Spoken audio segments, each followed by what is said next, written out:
Chapter 890. I told you not to worry, but look at you. You didn't sleep at all last night.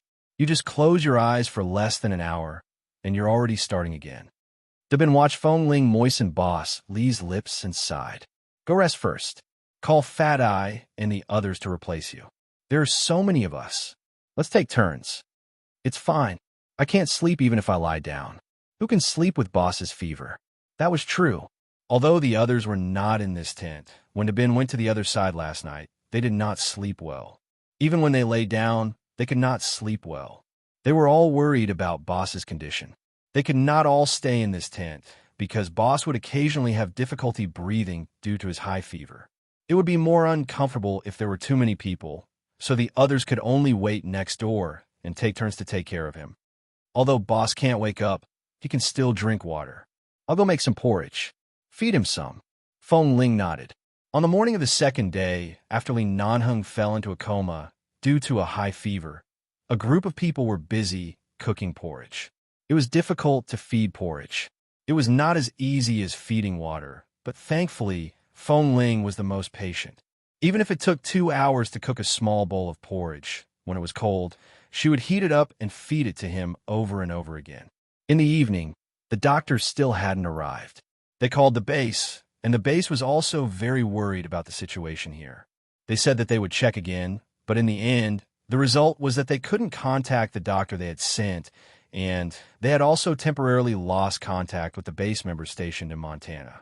At night, the base sent them a message saying that the base members and doctors had encountered an avalanche on the way here. All the cars on the road had been trapped.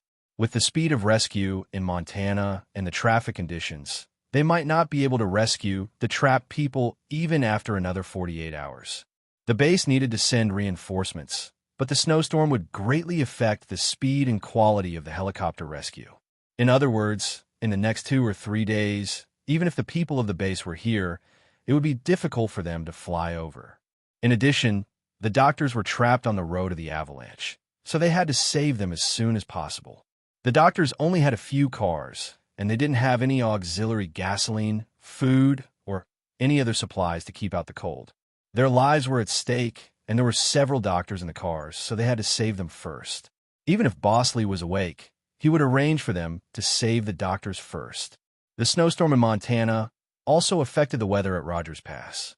Dark clouds covered the sky, and the temperature dropped several degrees. No one went out and could only stay in the tents to keep warm.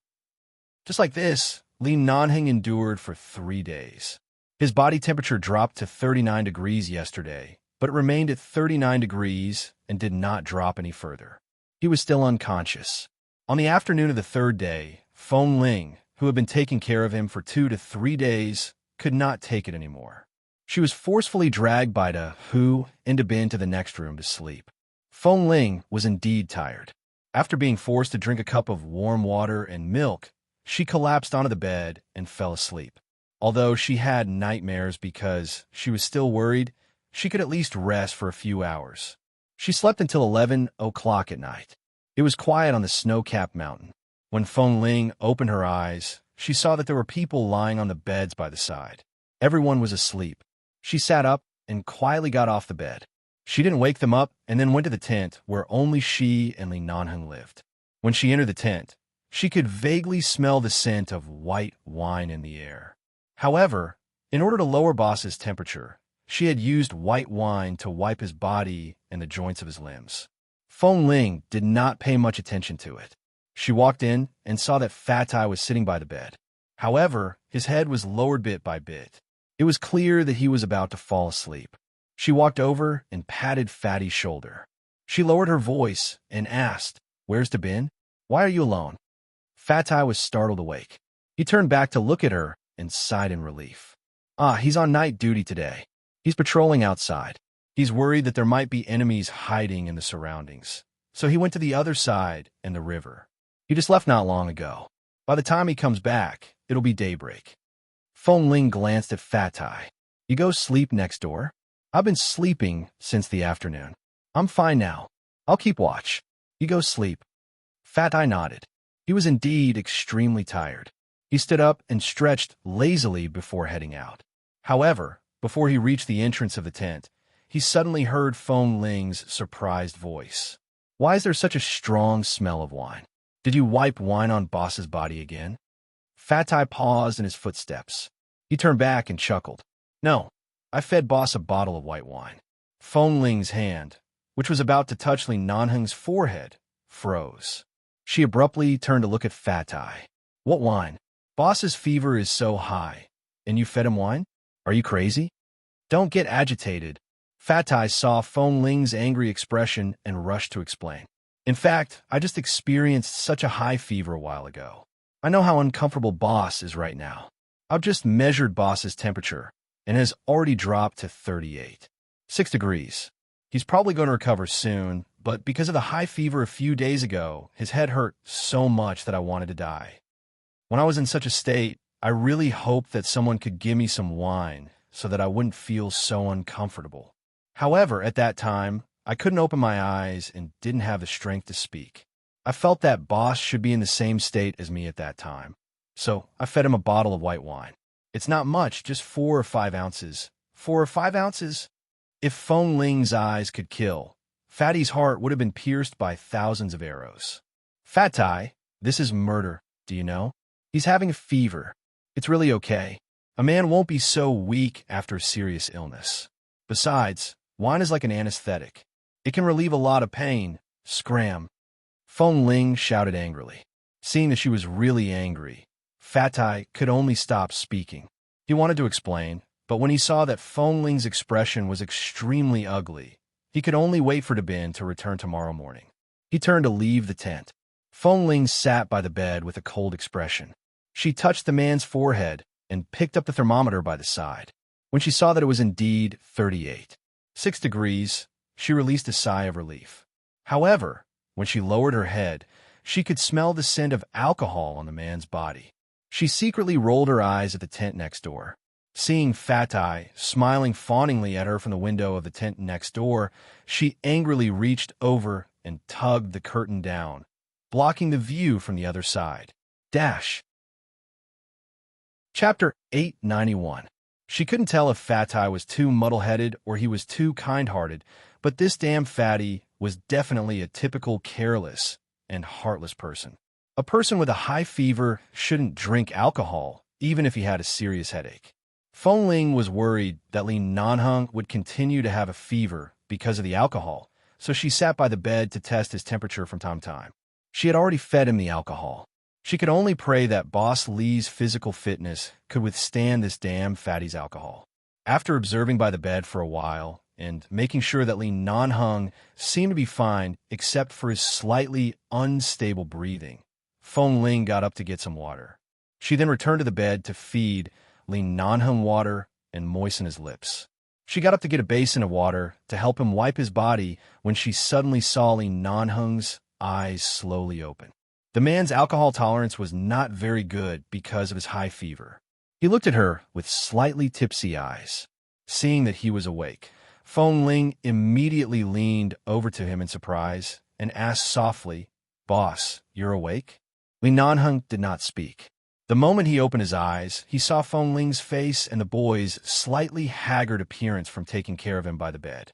He seemed to have lost at least 1 kilogram. "Boss!" Seeing that he had woken up but did not speak, Feng Ling looked at his eyes. She didn't know if it was because of the high fever or because he had been forced to drink, but he did not look very sober.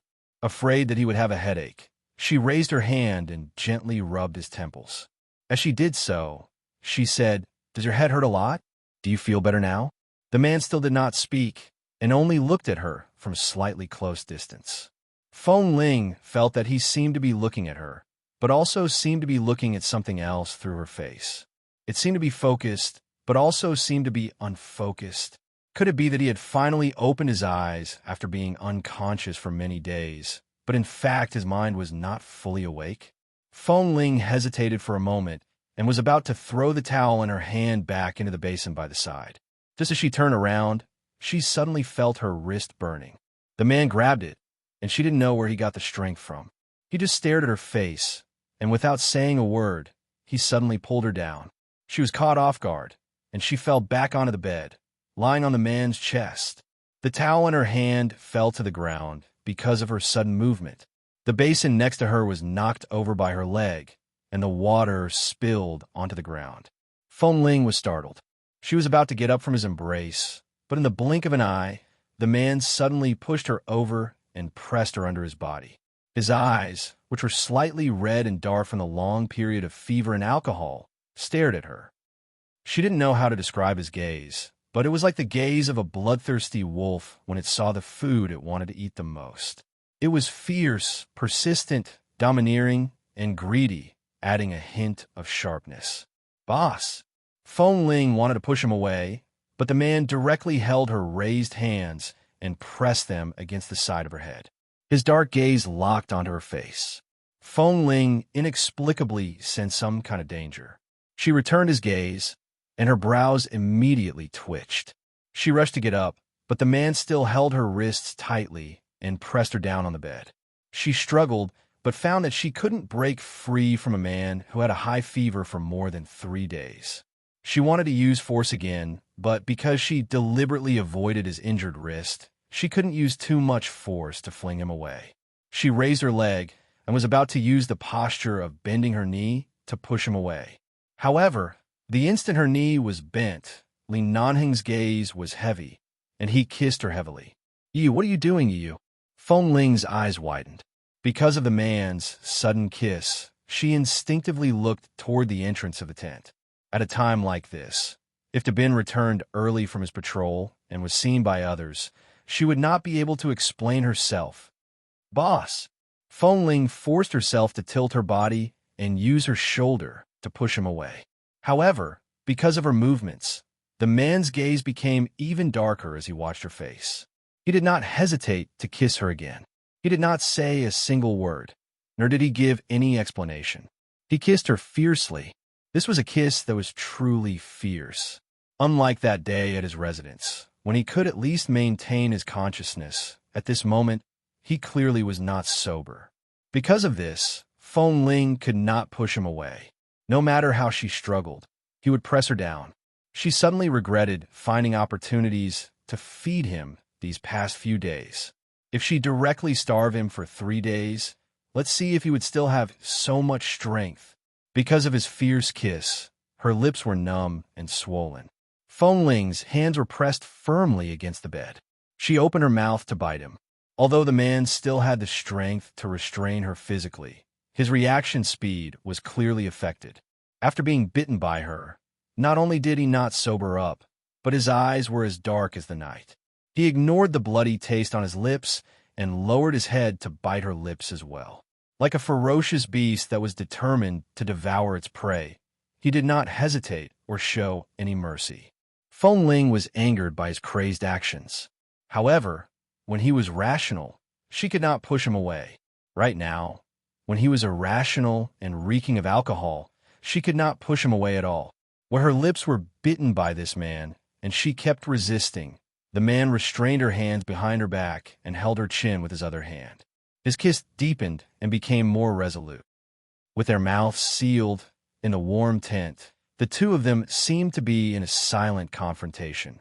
Feng Ling glared at him, but because of her gaze and her incessant struggle, he did not hesitate to abruptly tug down his hand that was originally holding her chin. The air immediately heard a rip sound. The small shirt and the collar of her thin down jacket was instantly torn by the man, and the fabric was piled up in the collar of the down jacket. Because of this action, Feng Ling's hair all stood on end.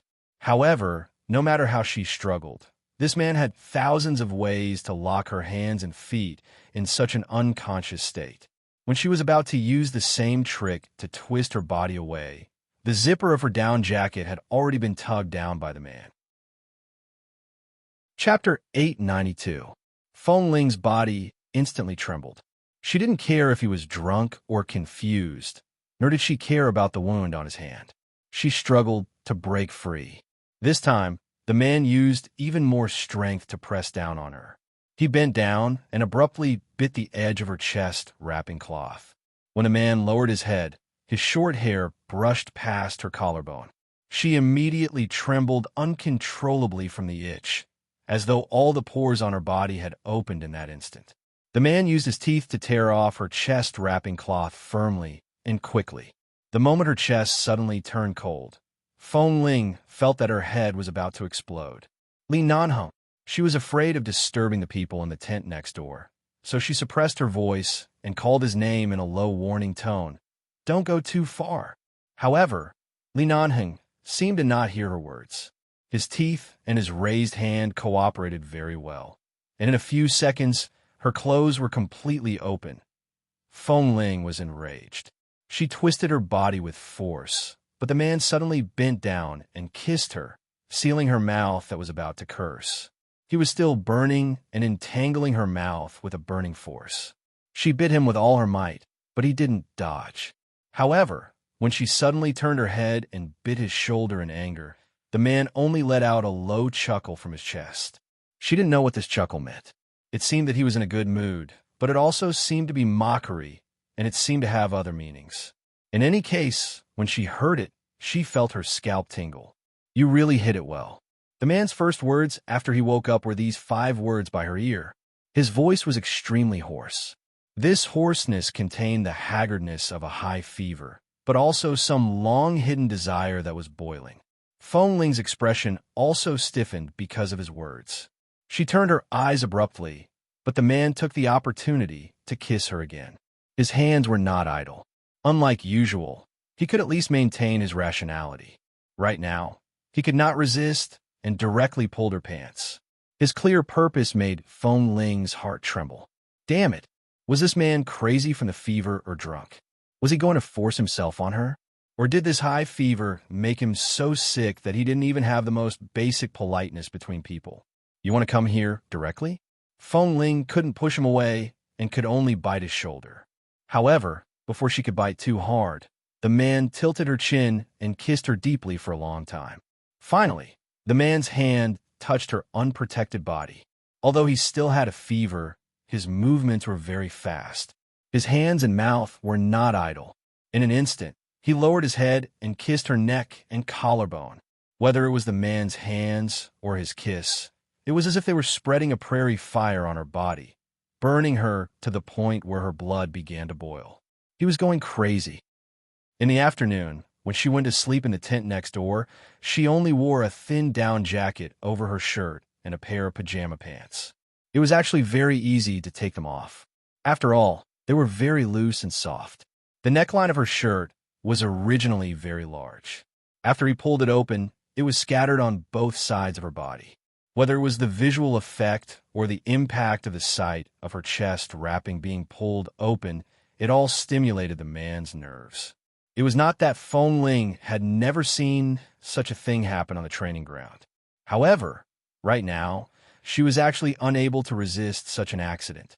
The man held her and kissed and nibbled on her neck. He kissed her randomly. Sometimes it hurt, and sometimes it was kissed until it was numb. Her whole body was trembling. She didn't know if it was because of anger or because of the kisses. However, her hands were still tightly locked behind her back. Using the weight of their bodies, he pressed her hands down, and she could not move at all. When Li Nanheng finally turned his kiss to her ear, she gritted her teeth and lowered her voice to say, Li Nanheng, are you sober or not? Are you crazy? Do you know what this place is? Someone can come in at any time. Whether it's Fat Tai, Dabin, or the other people next door, anyone can come in at any time. This tent doesn't even have a door. Before she could finish speaking, the man had already sucked her earlobe and moved around the edges of her ears. Feng Ling, who had never been stimulated like this before, trembled uncontrollably. She wanted to avoid him, but the man held her face and kissed her on the cheek. As he kissed, his hands moved to undo her clothes. Feng Ling gritted her teeth. She hated that her physical strength was inferior to his. A man who had a high fever for 3 days could subdue her. If she really met someone with brute force on the battlefield in the future, would she be sacrificed on the spot? No wonder, even though she felt that she was outstanding in all aspects, Li Nanheng always ridiculed her physical strength. It seemed like there was indeed nothing wrong with his ridicule. Compared to a tall man like him, her physical strength was indeed much weaker. Even though she was clearly being violated by him, she was actually unable to struggle free. The place that no one had ever touched before sent a numbing sensation that made her feel as though she had been electrocuted. She bit her lips and turned to glare at him. However, the man chuckled and hoarsely whispered in her ear, "Little liar." Because of these 3 words, Feng Ling felt as though she had been electrocuted from head to toe. She glared at him from the corner of her eyes and tried to move again. However, her hands, which were restrained behind her back, could not move at all. She turned to bite him hatefully, but the man turned his face and kissed her other ear, causing her body to tremble uncontrollably. She could not even use the most basic strength to struggle free. As the man kissed her, he held up one of her hands and easily pried open her fist. She thought he was going to pull her hand down again, but when she was about to struggle back, the man lowered his head and kissed her palm. This kiss landed on the slightly protruding callus on her soft, white palm. When he kissed it, the man closed his eyes as though he was pious and affectionate. All of Feng Ling's struggling movements paused because of the man's kiss. She stared blankly at the man who was pressing against her and watched in disbelief as he kissed her palm. Chapter 893. Ever since she was brought out of the wolf's cave by those people at the age of 5, she had never shed a single tear. She didn't even remember what it felt like to cry. After so many years, it seemed like the last time she cried was when she was starving in the wolf's cave when she was 3 or 4 years old. At that time, she was skinny and couldn't eat her fill. She was young and didn't know anything. When she couldn't find food, she would cry. After that, she forgot how to cry. But right now, her eyes actually felt a little warm. It was clearly a thin callus on her palm, but Feng Ling felt that it was more sensitive than any other place. She wanted to retract her hand, but the man held her wrist tightly. This kiss lingered on her palm for a long time. When Feng Ling completely stopped struggling, he slowly kissed along her palm to her wrist. He kissed the artery on her wrist. Perhaps because of the artery, along with her violent heartbeat, he kissed it bit by bit, until the man's lips turned over.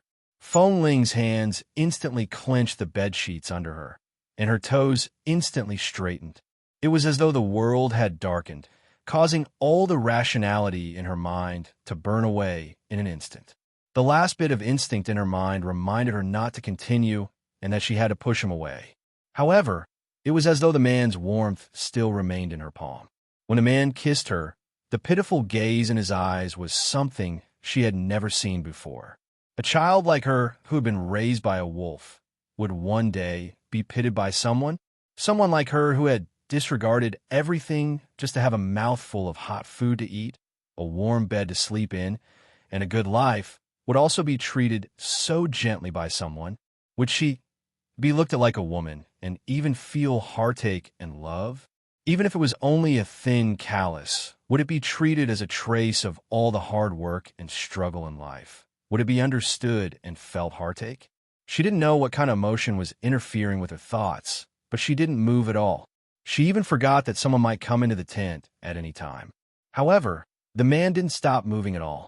Her hands kept gripping the bed sheets, and all kinds of thoughts kept circling in her mind. The man bit her lips hard because of the high fever. She couldn't help but suck in a breath of air. However, she couldn't even make a sound. She suppressed all the pain and sobs that were about to come out of her mouth. The alcohol was hot. The hope in the valley was burning hot. His body temperature was the same. The love and hate that had been buried in the base for so many years were awakened at this moment. Under the tent, under the dim light, the curtains would occasionally be blown up by the cold wind, and the small windows of the tent were completely sealed. No matter how the man moved, because his fever had not subsided, he did not sweat. However, Feng Ling's forehead was already covered in sweat. She clutched the man's arm tightly and suddenly felt a sense of helplessness. She didn't know how to continue since things had developed to this point, but she still instinctively wrapped her arms around his neck and felt the strong alcohol in the man's body. For nearly 2 hours, Feng Ling felt as though she was being cooked in a pot of oil, tossing and turning. In short, the first time she had sex with a man in her life was not very comfortable. Li Nanheng was not sober at all. After tasting the taste of ecstasy, he exerted more and more force. She did not even have the strength to bite him, let alone struggle. The man pinched her waist tightly and did not stop moving. She clutched the quilt under her, feeling the man's passionate drunkenness and the burning temperature. For the first time in her life, she felt that her injury might be a little serious. And it was internal injury. When everything was over, there was still no sound outside. The man did not even have time to tidy up his clothes and directly lay on the bed. He was still drunk. She didn't know if it was because he was tired after the illness or because he felt refreshed after satisfying his desire. In any case, he just lay down and fell asleep again. Feng Ling endured the pain all over her body, especially the terrible pain in her lower body, and barely crawled away from the man. Because of the pain, she did not hold the bed firmly and abruptly fell to the ground. She sat up and grabbed her torn clothes and chest wrapping cloth. She then picked up the down jacket and wrapped it around her body. Although it was difficult, she still dragged the luggage out from under the bed and took out new chest wrapping cloth and other clothes. She then tossed the torn clothes into the stove in the tent and burned them. She then staggered slowly into the bathroom. Because she was afraid that Dabin would find something strange when he returned from his patrol, she endured the pain and took only 5 minutes to take a quick shower. After putting on her clothes, she slowly walked out and looked at the man lying on the bed. After a long time, she finally went to tidy up everything on the bed. Thankfully, the bed sheets were black, and the blood stain was hidden in the darkness and would not be discovered. She wiped the man's body clean and pulled the bed sheets out from under him. This bastard had been suffering from a fever for the past few days. Everyone had been wiping his body to lower his temperature, so he was not wearing any clothes. She simply removed his pants and covered him with the blanket. Feeling that Dabin and the others would not notice anything, she finally let out a long sigh and sat on the bed weakly. Earlier, Li Nanheng was not conscious at all. Regardless of whether it was the gentle kiss he gave her or the ferocity he displayed during that time, they were all based on his instincts. Thus, her first time was not treated gently at all. In fact, each time was more and more ferocious. She suspected that she might really be torn apart. Feng Ling sat by the bed. She felt that even the slightest movement would cause her entire body to ache. She turned to look at the man lying on the bed as though nothing had happened. Her gaze then shifted to the empty bottle of white wine on the table by the side. She raised her hand to touch her chest. Thinking back to how the man had used his teeth to tear open her chest wrapping cloth, Feng Ling felt her entire head heat up. However, Li Nanheng had already discovered it. Looking at the man's face, Feng Ling could not tell if he had fallen into a coma or was just sleeping. Would she be chased out of the base? Chapter 894. Dawn arrived. Dabin returned from the outside, covered in snow. The first thing he did was to return to Li Nanheng's tent. Why did you change people? Didn't we agree to have Fatai take care of him tonight? You haven't slept well for several days. What are you doing here? Dabin shook off the snow on his clothes as he approached the bed. At the same time, he glanced at the man who appeared to be unconscious. How is it? Does he still have a fever? Feng Ling returned to her senses. Only then did she realize that she had been sitting here in a daze for several hours and had forgotten to check Boss's temperature. She picked up the thermometer and said 38 degrees. Although he still has a fever, this temperature shouldn't be a problem for Boss. He's already survived 40 degrees. He should be fine now. Dabin glanced at Feng Ling as he spoke. He suddenly furrowed his brows and lowered his head to look at her carefully. What happened to your neck? Feng Ling abruptly raised her hand and placed it on her neck. Although her clothes were thick, her collar was not very high.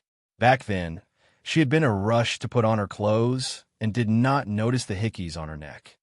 My throat isn't feeling well. I'll learn from some old people and rub my neck with wine. It might have turned red. From this angle, Dabin could only see a small red mark. Before he could take a closer look, Feng Ling had already covered it up by tugging on her collar. He did not suspect anything. In this world of ice and snow, anyone could catch a cold or a fever. It was normal for someone to have a sore throat. Furthermore, Feng Ling had been taking care of Boss for the past few days. It was likely that she was tired and uncomfortable. Dabin, I'm not feeling well. I'll go rest next door. I know you've been patrolling outside for an entire night. I'll call the whoever. There's no need. If you're not feeling well, hurry and lie down to sleep. No body can withstand the fact that you've been guarding here for the past few days. As Dabin spoke, he used his chin to point at the entrance of the tent, meaning to urge her to quickly go and rest. He didn't intend to keep her. Feng Ling stood up.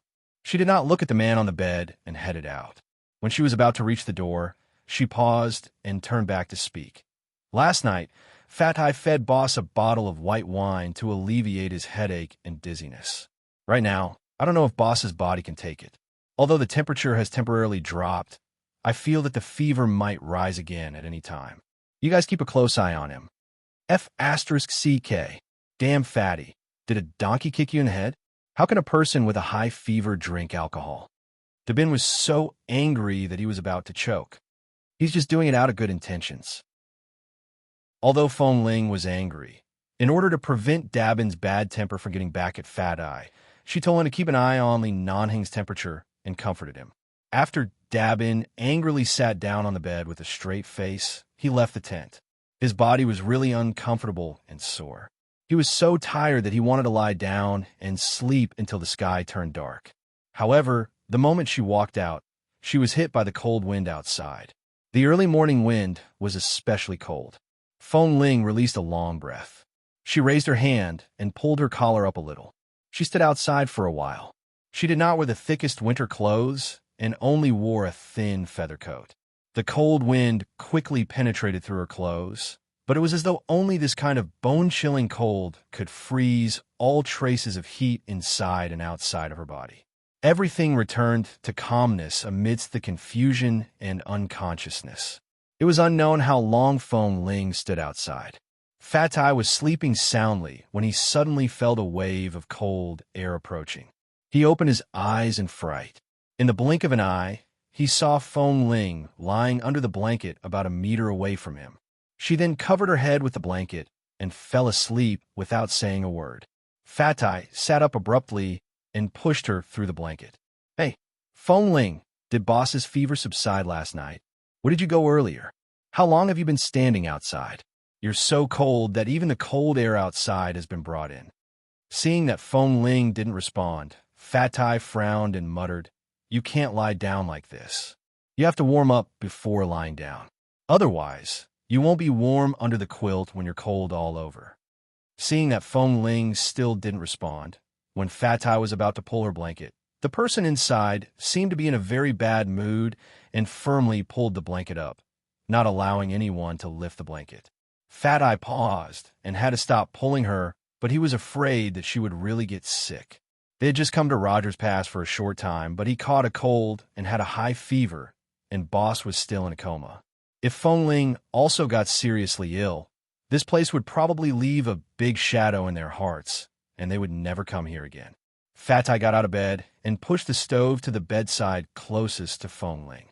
After making sure that the blanket wouldn't be burned and that it could warm Feng Ling, he turned his head and motioned to the others who were ready to get up to lower their voices and let Feng Ling have a good rest.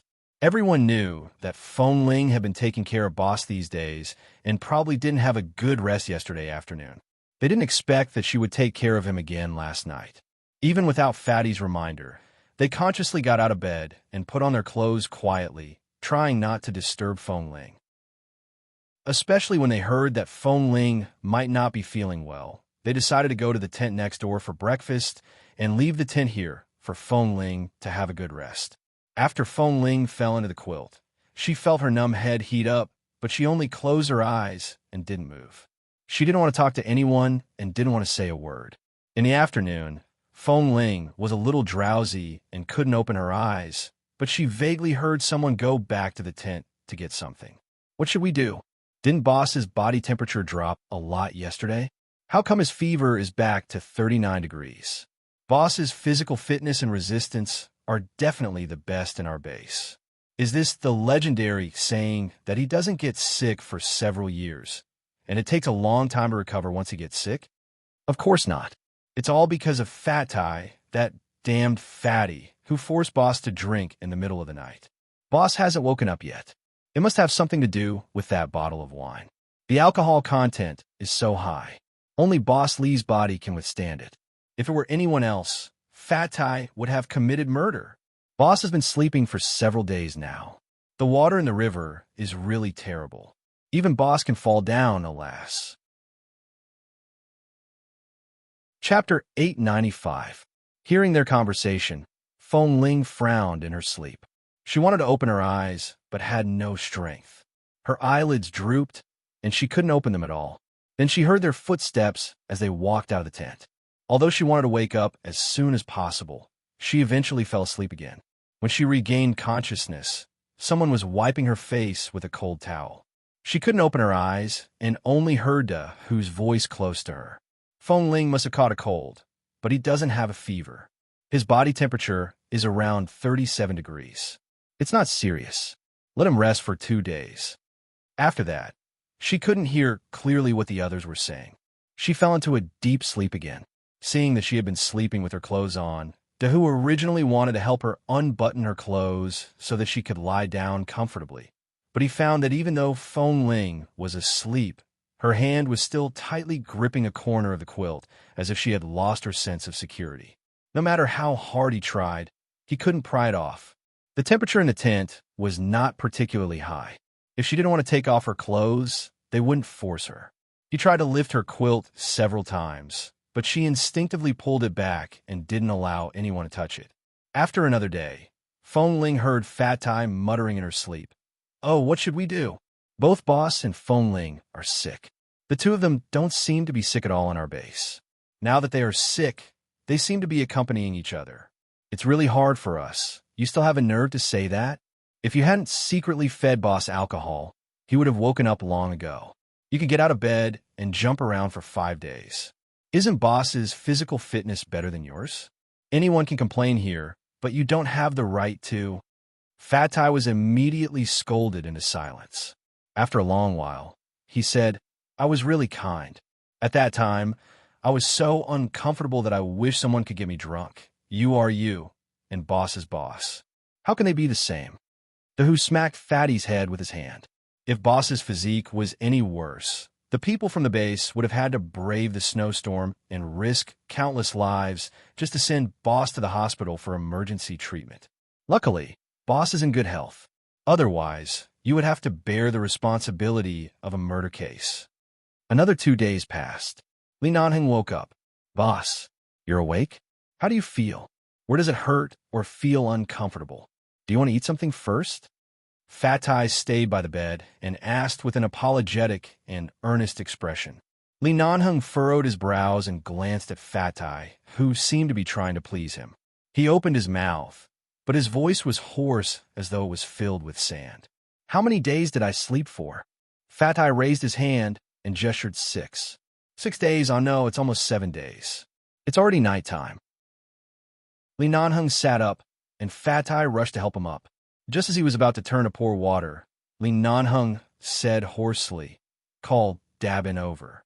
Fat Tai hurriedly went to call Dabin. When he called for Dabin, everyone heard him. Knowing that Boss had woken up, everyone rushed into the tent. Li Nanheng glanced at Dabin and then at the others. Everyone was present except for Feng Ling.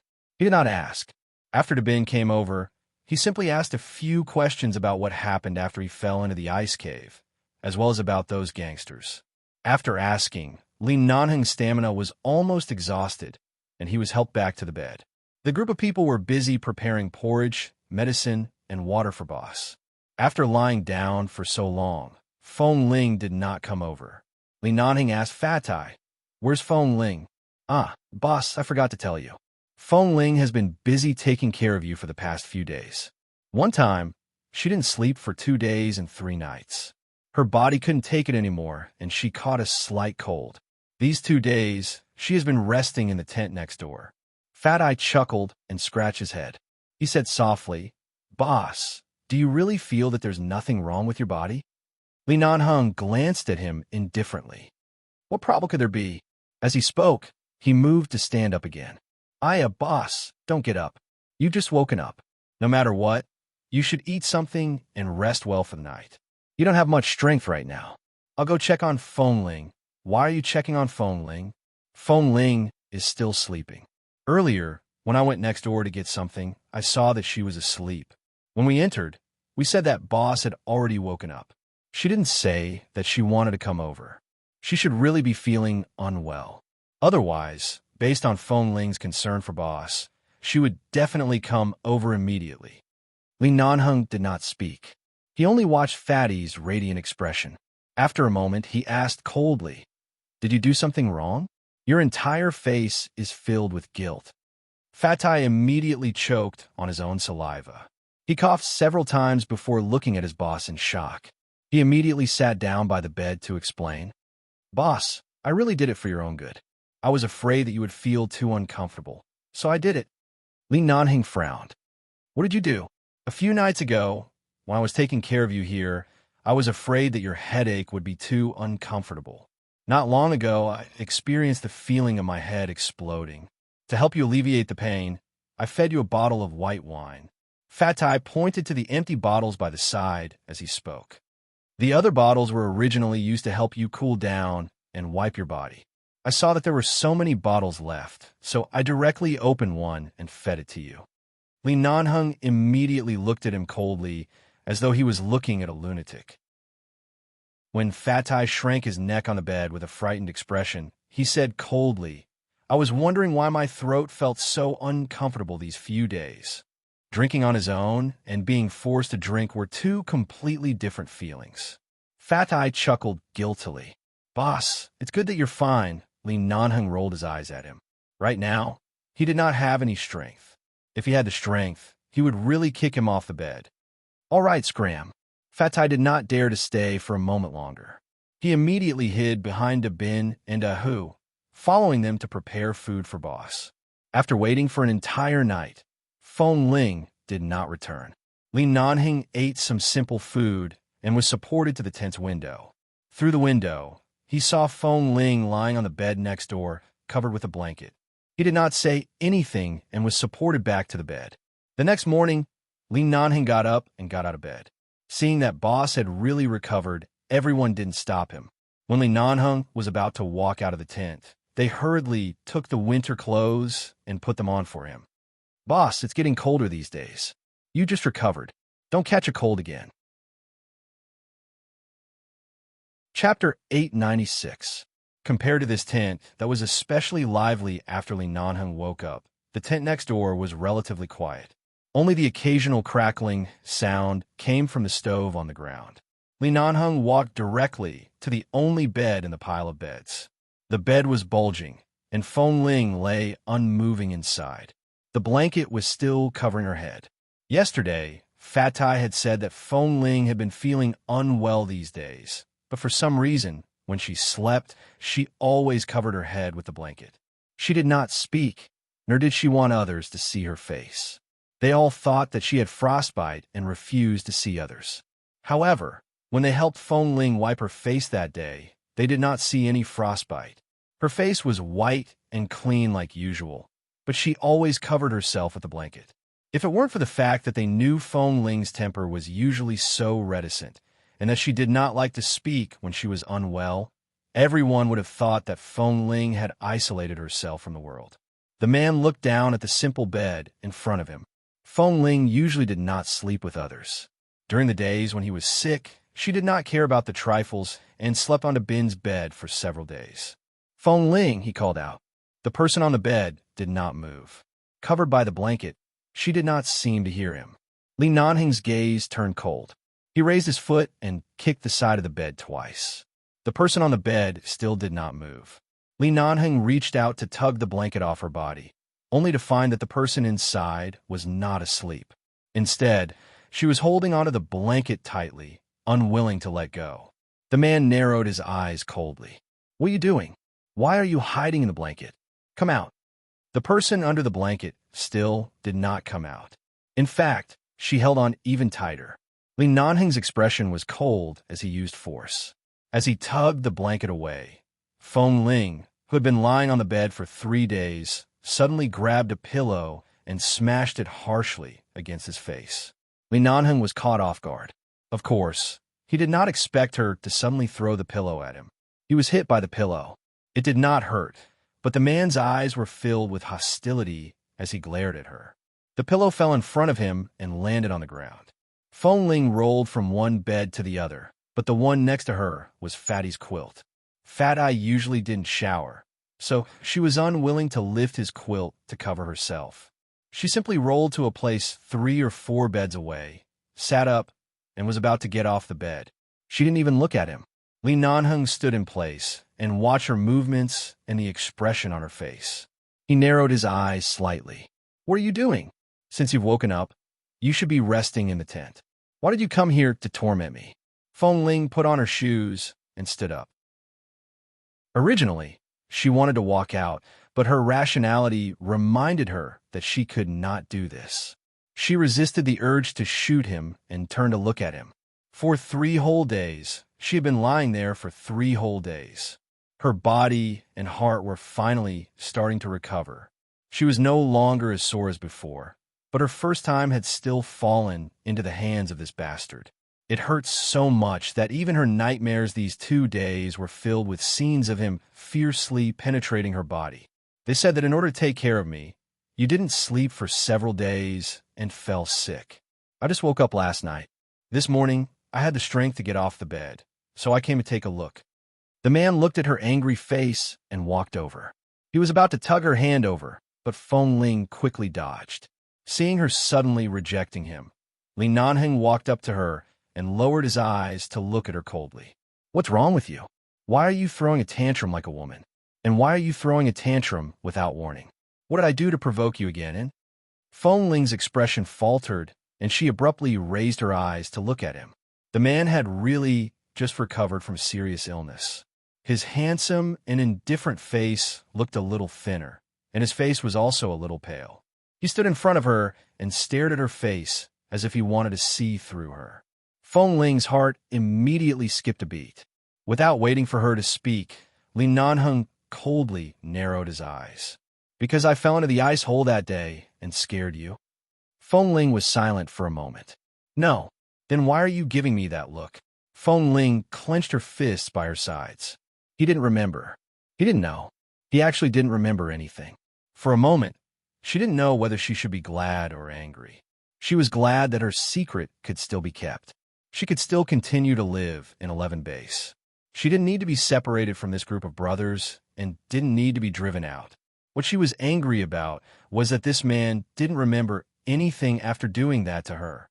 Feng Ling's heart had never been so complicated. She clenched her fingers tightly. When Li Nanheng noticed her abnormal expression and leaned over to look at her, she was about to take a step back, but the man took a step forward and held her chin.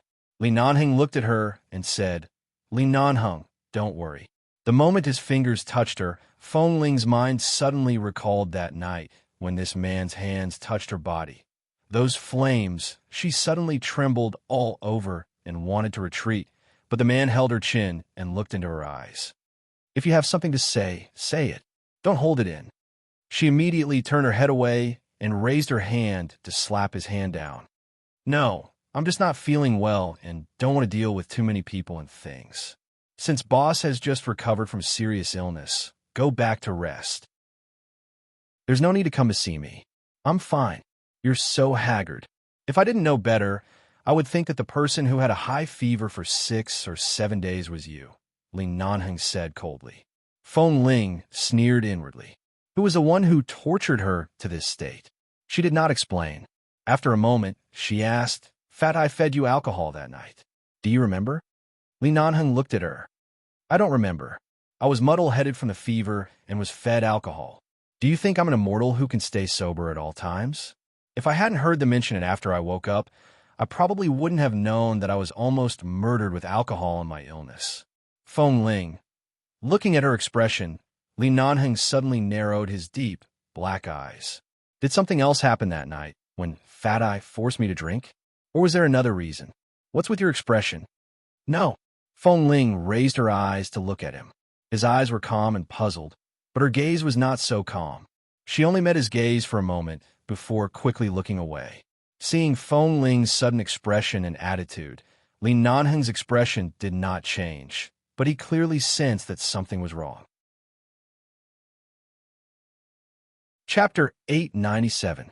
Feng Ling originally thought that she would have to deal with Li Nanheng for a long time because of her gender being discovered.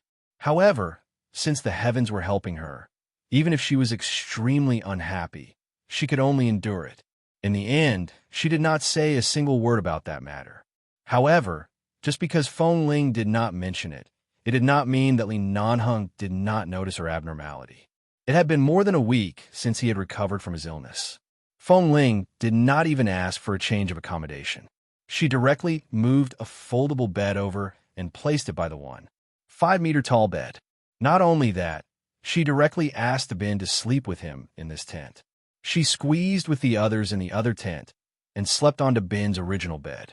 Her explanation was that recently, her mental condition was not too good and she could not shoulder the responsibility of taking care of Boss. If Boss's illness had not fully recovered, it would be convenient for Dabin to take care of him. She would sleep by the side with the others. In any case, they were all grown men. It did not matter which side they slept on. This situation had already lasted for nearly a week, almost 10 days. Nightfall.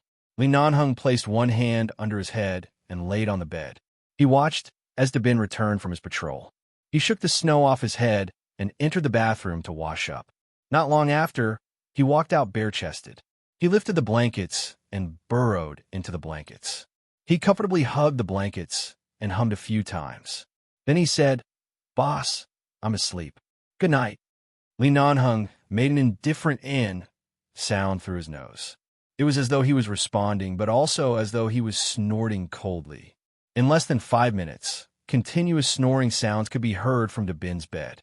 Accompanied by the rhythmic snoring, Li Nanheng closed his eyes, but he couldn't fall asleep at all.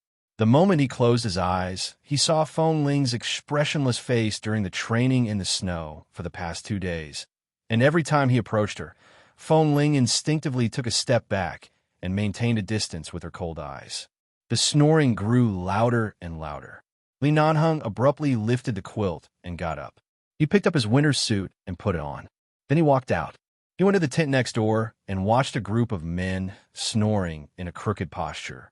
Li Nanheng walked to the innermost bed with a dark face.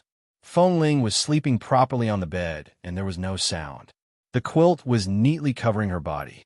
As the man approached, Feng Ling abruptly opened her eyes due to being stared at by a pair of eyes. However, before she could see clearly that the person by the bed was sleeping, the blanket over her was abruptly lifted. She abruptly sat up and was about to defend herself when Li Nanheng threw the quilt aside and saw the man's face clearly. The coldness in her eyes instantly turned into calmness. She said lightly, "Boss, get up and go to sleep next door with me." Without saying anything, the man looked at her coldly, not to discuss with her, but to order. Feng Ling sat on the bed without moving. "Boss, it's quite good for me to sleep here. Also, it's convenient for Dabin to take care of you." "Take care of what? Do you see how weak I am? I've long recovered. Why would I need someone to take care of me?" The man's tone was impatient. "Don't talk nonsense. Hurry and go back with me." Feng Ling refused to reply. She insisted on sitting on the bed. "Isn't it the same for me and Dabin to sleep on?" "Boss, why do you insist on me going back?" Li Nanheng glanced at the men who were snoring loudly. "How can you sleep with this kind of snoring? Dabin is even louder than them. No matter how long I stay in the base, I sleep alone. You can sleep quietly and won't disturb me. Dabin can't. He's too noisy." Although Boss Li was used to sleeping alone, she heard that he could even sleep in the mud when he was out on missions. There were many comrades by his side, and his snoring at night was not lacking. Why did he have to be so spoiled here? Feng Ling glanced at Dahu. Dahu doesn't make much noise when he sleeps. "You can call Dahu over." Before she could finish speaking, the man reached out and grabbed her collar, dragging her down. Just as Feng Ling was about to struggle, he pulled her into his arms. He pressed her shoulders firmly and looked down at her condescendingly. "Don't talk nonsense. Go back with me. Let go." Every time he touched her, Feng Ling's hair stood on end. Especially in such a position, her nose was instantly enveloped by the man's body heat and the scent of his hormones. She was so sensitive that she felt uncomfortable all over. Not only did Li Nanheng not let go, but he also did not take her winter clothes. In any case, when the others heard that it was him, they let down their guard. They turned over and continued to sleep, snoring everywhere. No one would look at them. He directly opened his wide winter clothes and wrapped Feng Ling in his arms. Just like that, he forcefully brought her out of the tent. Feng Ling struggled the entire way, but was still forcefully dragged into the neighboring tent by the man's brute force. When they arrived at Dabin's bedside, Li Nanheng kicked the bedside. Dabin abruptly woke up. He thought that something had happened and was about to quickly put on his clothes out of habit. However, he abruptly saw Boss Li's heavy expression and Feng Ling's unsightly expression. His brain momentarily went into a state of stupor. Several seconds later, he finally reacted. Scram back to sleep next door. Li Nanheng was expressionless. His voice was cold, as though if he dared to stay here for one more second, he would directly kick him down the mountain. Dabin did not say a word. He was sleepy, and it did not matter where he slept. He quickly got off the bed. As he was only wearing a pair of large underpants, he was afraid that it would be too cold outside, so he wrapped the blanket around himself and quickly ran out. Looking at the empty bed, Feng Ling was about to say that there was no blanket and that she should return next door.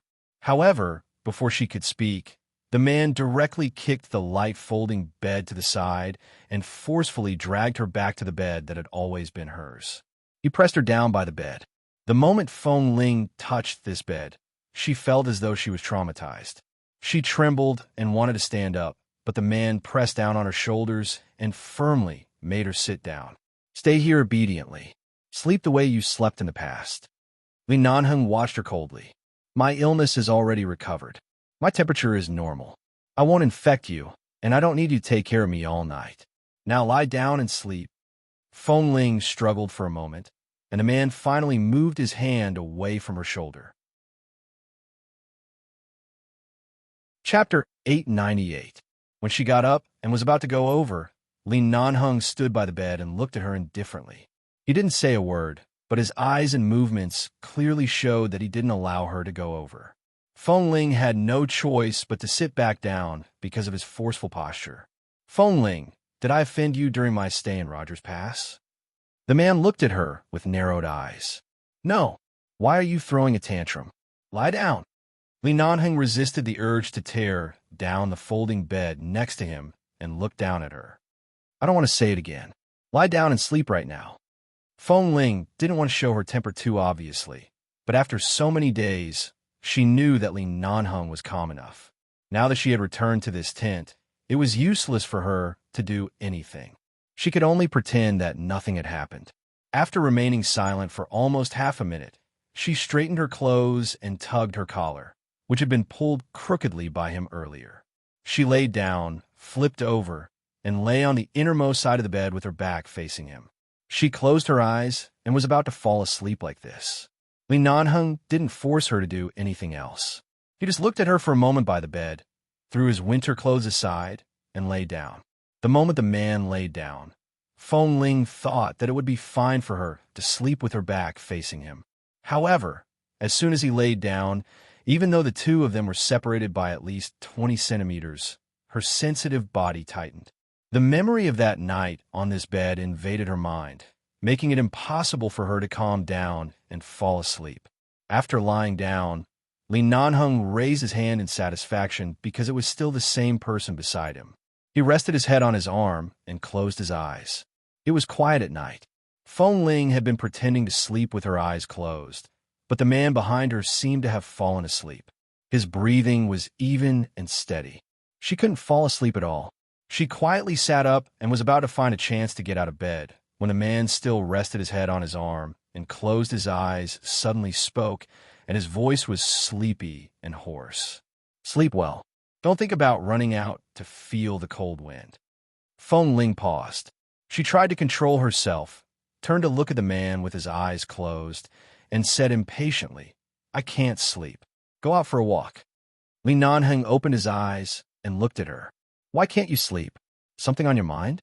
Or because of me? I just don't understand. I've only had a high fever for a few days. Why are you suddenly showing me such an expression? No, I haven't been feeling well recently. I don't have the patience to do anything. Boss, you don't have to pay so much attention to me. It's all an unnecessary misunderstanding. Feng Ling's expression was stiff. Li Nanheng narrowed his eyes and sneered. Don't you know why I deliberately paid attention to you? She abruptly recalled the 2 times he had openly confessed to her. She paused and did not speak anymore. She lay back down, pulled the quilt over herself, and was about to sleep. She did not want to speak another word with him.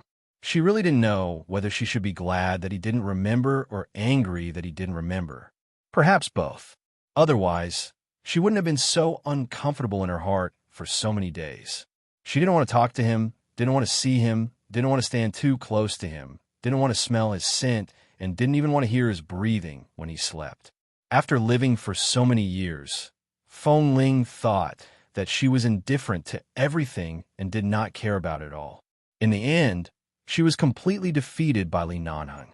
For the first time, she knew how it felt to be impetuous every day because of a man. She didn't sleep very well that night. After forcing herself to fall asleep, she still had nightmares. In the dream, she stood in the conference hall of the base, surrounded by a group of leaders of the base, the elders of the Li family, the leaders of the United States, and the United Nations. Everyone was pointing at her and talking angrily. They were angry that she had deceived everyone and that a man had hidden in the base for so many years without being discovered. In the dream, even though Feng Ling was scolded by a group of people, she still stood upright in the middle, neither humble nor pushy. Then, someone threw something at her head. Even though she didn't know what was thrown and didn't feel any pain, there were still things being thrown at her. She turned around and saw that it was those people who surrounded her, who kept scolding and throwing things at her. Some people even came up and forcibly tore her clothes apart, forcing her to show them the breast wrap inside. A group of people frowned at her breast wrap and looked displeased. In the end, everyone shook their heads and left. Then they suddenly handed her a letter of dismissal, ordering her to leave the base and never to approach 11 Base again. This dream made Feng Ling toss and turn. She kept frowning and didn't sleep well. She had already regarded the base as her home. She didn't want to leave. If she left the base, she didn't even know what to do in the future. Hearing that Feng Ling didn't sleep well after falling asleep, Li Nanheng opened his eyes and looked at her, only to see that there was a layer of sweat on her forehead, and she had been frowning as if she was struggling and resisting something in her dream. He stared at her for a moment, then reached out and pulled her into his arms. Then, using the position of hugging her to sleep, he looked down at the fine sweat on the tip of her nose. He wiped the tip of her nose with his fingers and then gently patted her shoulder. The loneliness and fear in the nightmare had been surrounding her. Suddenly, Li Nanheng's figure appeared in the base hall. When everyone was about to drive her out of the base, the man walked up to her and suddenly held her in his arms. The warmth in the man's arms suddenly made her feel a sense of belonging.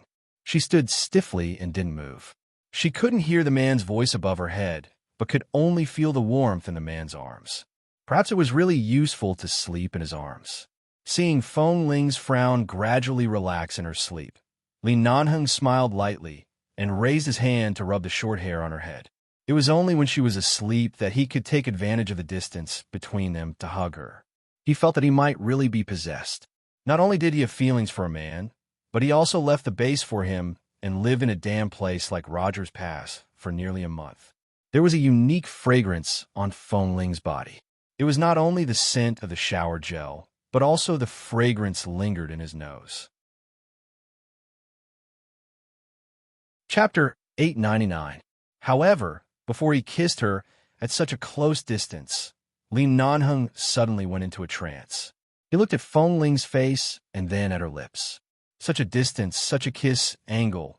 Some strange images suddenly flashed through his mind.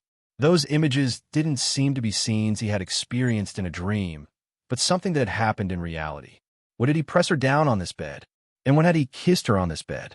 But the scene that popped up in his mind made him stare at Feng Ling's face with a heavy gaze. Since coming to Rogers Pass, although he had never hidden his feelings for Feng Ling, he had never done anything that she didn't like. After all, in the base, he only kissed her that night, but she dared to raise a gun against him the next day. He was not so beastly as to do anything to her when Feng Ling had been resisting. But those images couldn't have appeared for no reason. He kept looking at Feng Ling's face and tried hard to recall, but he could only recall the images of him pressing her down on the bed and kissing her, and he was not sure if it was the scene he had dreamed of at night. In order to recall clearly, Li Nanheng directly kissed her on the lips. Feng Ling's lips were so soft that he wanted to drill his tongue into them and entangle them deeply. He restrained the impulse and only felt those images in his mind flickering.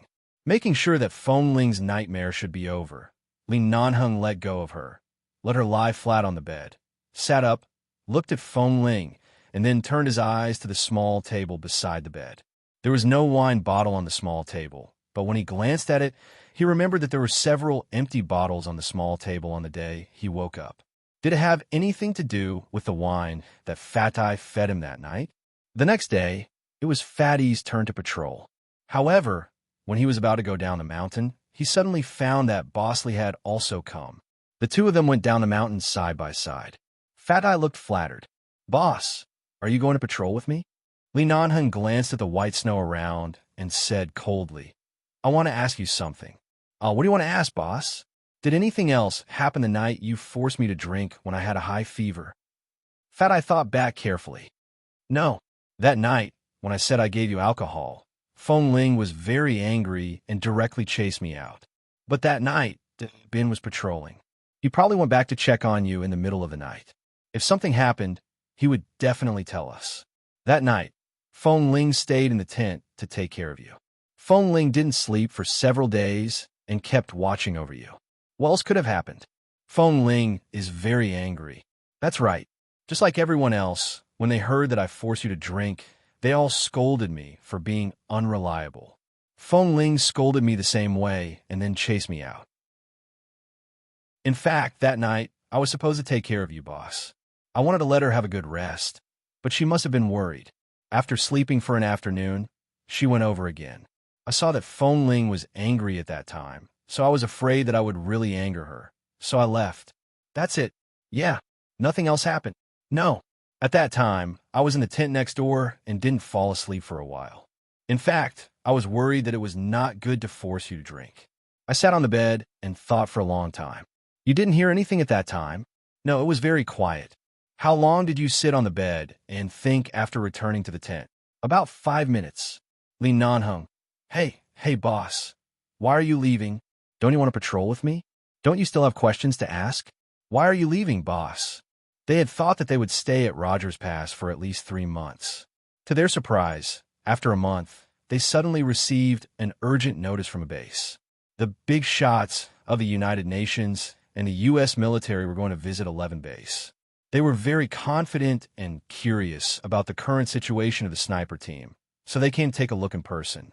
The training of the sniper team had been suspended for a month because of Feng Ling's deployment. Now, they had to be called back to resume training immediately. Otherwise, if the 5 members of the sniper team were still immature when they returned, the U.S. military would take this opportunity to slander 11 base and take back the authority assigned to the base. Feng Ling didn't say anything. When Feng Ling went back, the others would definitely go back with her. After all, they came together and had to leave together. To be fair, if there were still people stationed here, another group of people from the base would be sent here. Li Nanheng planned to directly send several elites from the base over, so the mission at Rogers Pass ended 2 months ahead of schedule. Autumn had officially entered Los Angeles, and the temperature in the area where the base was located was at least 7 or 8 degrees lower than a month ago. And after returning to the base, they could no longer eat and drink every day like when they were in Rogers Pass. In an instant, they were busy with training in various training camps. The training schedule of the sniper team was quickly accelerated. The training that usually added up to about 7 or 8 hours was increased to 10 hours. There were also 2 more hours of training at night. Several special sniper training sessions were also added. Li Nanheng personally joined the training team and took turns to train the 5 of them with Xiao Fei. At 9 o'clock in the evening, the training ended and Feng Ling went straight back to her residence. After coming back, everyone was busy these days. Li Nanheng didn't go to the base's conference room for a meeting today. When Feng Ling walked back to her residence, he happened to go downstairs, and the two went upstairs together. Feng Ling walked forward all the way without looking back, without saying a word or greeting him. Li Nanheng looked at her cold back, walked to the floor where she lived, and was about to tell her about the recent arrangements of the base for the sniper team. However, when they arrived at the door, Feng Ling opened the door and went in, slammed the door with a bang, and didn't even give him a chance to speak. Standing in the corridor with the automatic lights on, looking at the closed door next door, Li Nanheng's eyebrows twitched. Just as he was about to walk over, suddenly, his cell phone rang. Li Nanheng picked up the phone. After hearing what the person on the other side said, he paused, looked at the closed door in front of him with a meaningful look, and turned to walk out. Chapter 900. Li Nanheng took the things they handed over, looked at them, and glanced at one of them. Did you find it under the chair? Yes, after the two of us finished the training of Team 3, we sat in the canteen and drank tea for a while. Just now, we were a little hungry, so we ordered 2 servings of rice, so we stayed here for a long time. Feng Ling was eating here before. Feng Ling. It was her again. Li Nanheng quietly clenched the small piece of sanitary napkin wrapped in a white translucent thing in his hand. Although they were all men and never touched this thing, it didn't mean that they didn't know what it was used for. Boss, that... A member of Team 3 stepped forward and whispered to Li Nanheng, I heard from the brothers of Team 1 that Feng Ling usually doesn't live with us. Is she really? He pointed to the thing in Li Nanheng's hand again and whispered, Is she a woman? Li Nanheng's expression was indifferent. It's too arbitrary to determine whether a person is a man or a woman based on this kind of thing. Besides, if she is really a woman, you guys from Team 3 can't even beat a woman. Don't you have the face to stay in 11 base? The two of them were speechless and looked at each other. Feng Ling was usually so delicate and tender. If it weren't for the fact that she was very agile and fierce in every assessment and training, everyone would have long suspected her. But seeing that boss didn't allow them to talk nonsense in the base before they confirmed the truth, the two of them didn't dare to talk nonsense anymore. However, it was not difficult to see from their eyes that this kind of suspicion had long existed in the hearts of the members of the base. However, it was Feng Ling's convincing skills that stopped everyone from talking. In addition, everyone in the sniper team was united, so no one dared to speak carelessly. Thus, even if there were some people who liked to spread rumors and ask around, they couldn't find any concrete evidence.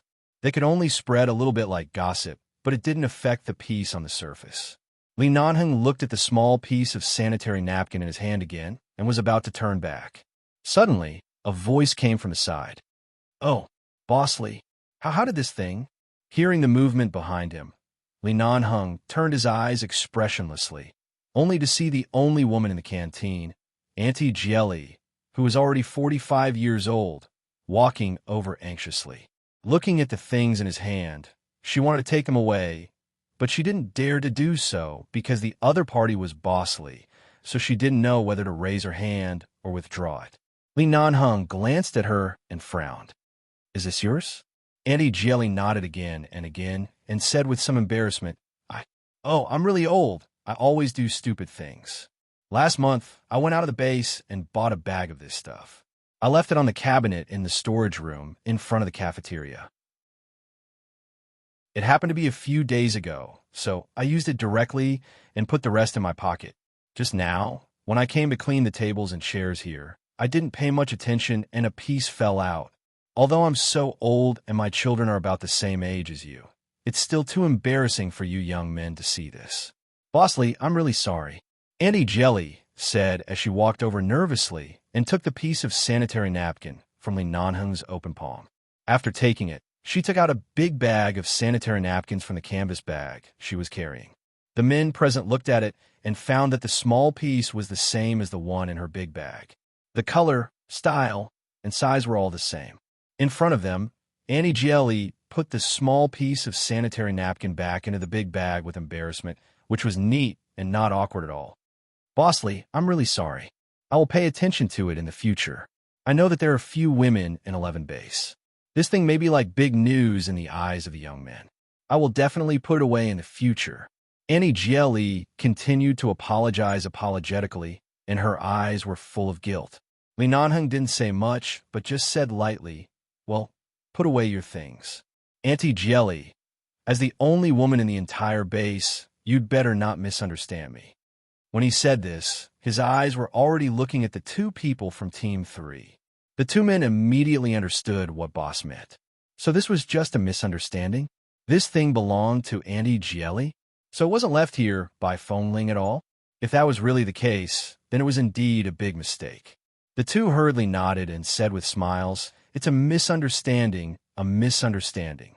We saw Feng Ling eating here, so we thought it might be her food. But since it's not, it must be a misunderstanding. It seems like we've made a mountain out of a molehill. Well, we'll leave first. Boss, you should go back and rest early."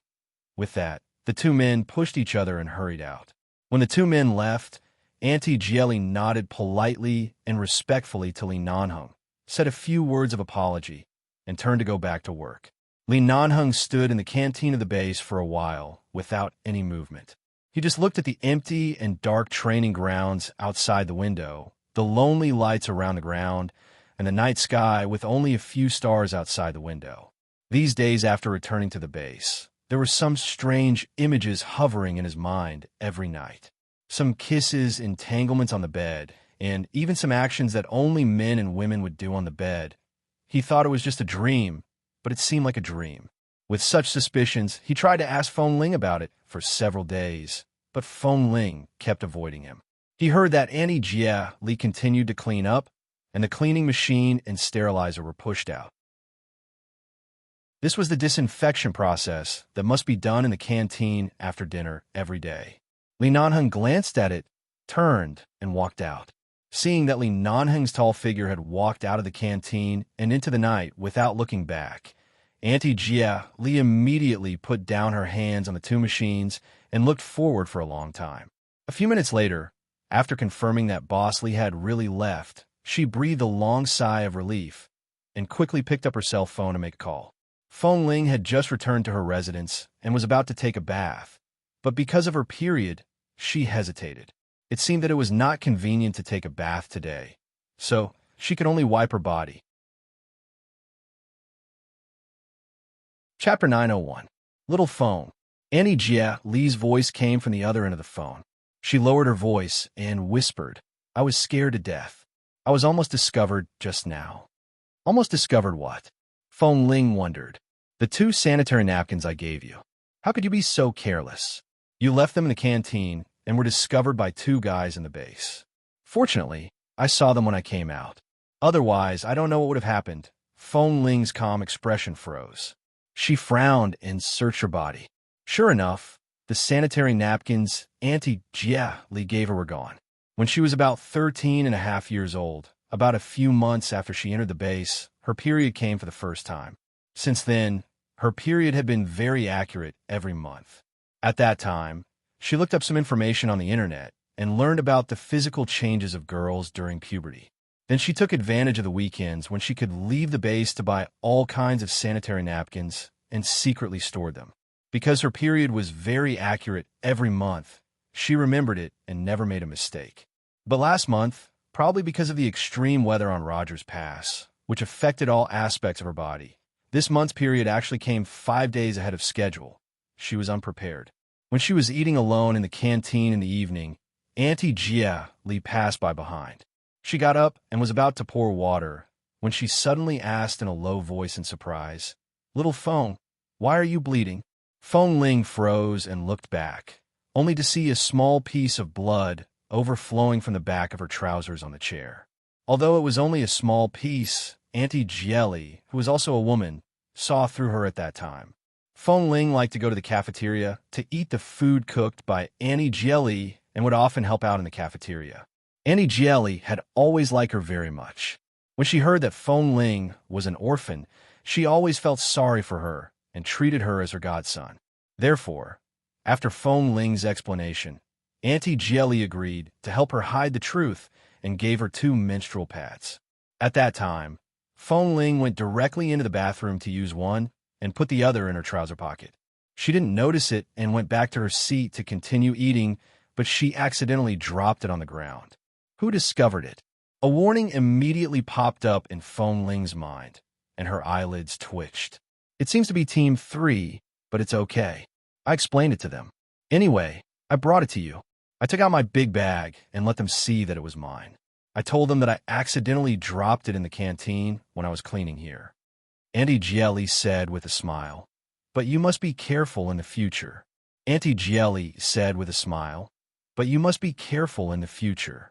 It's really bold of you to pretend to be a man at such a young age.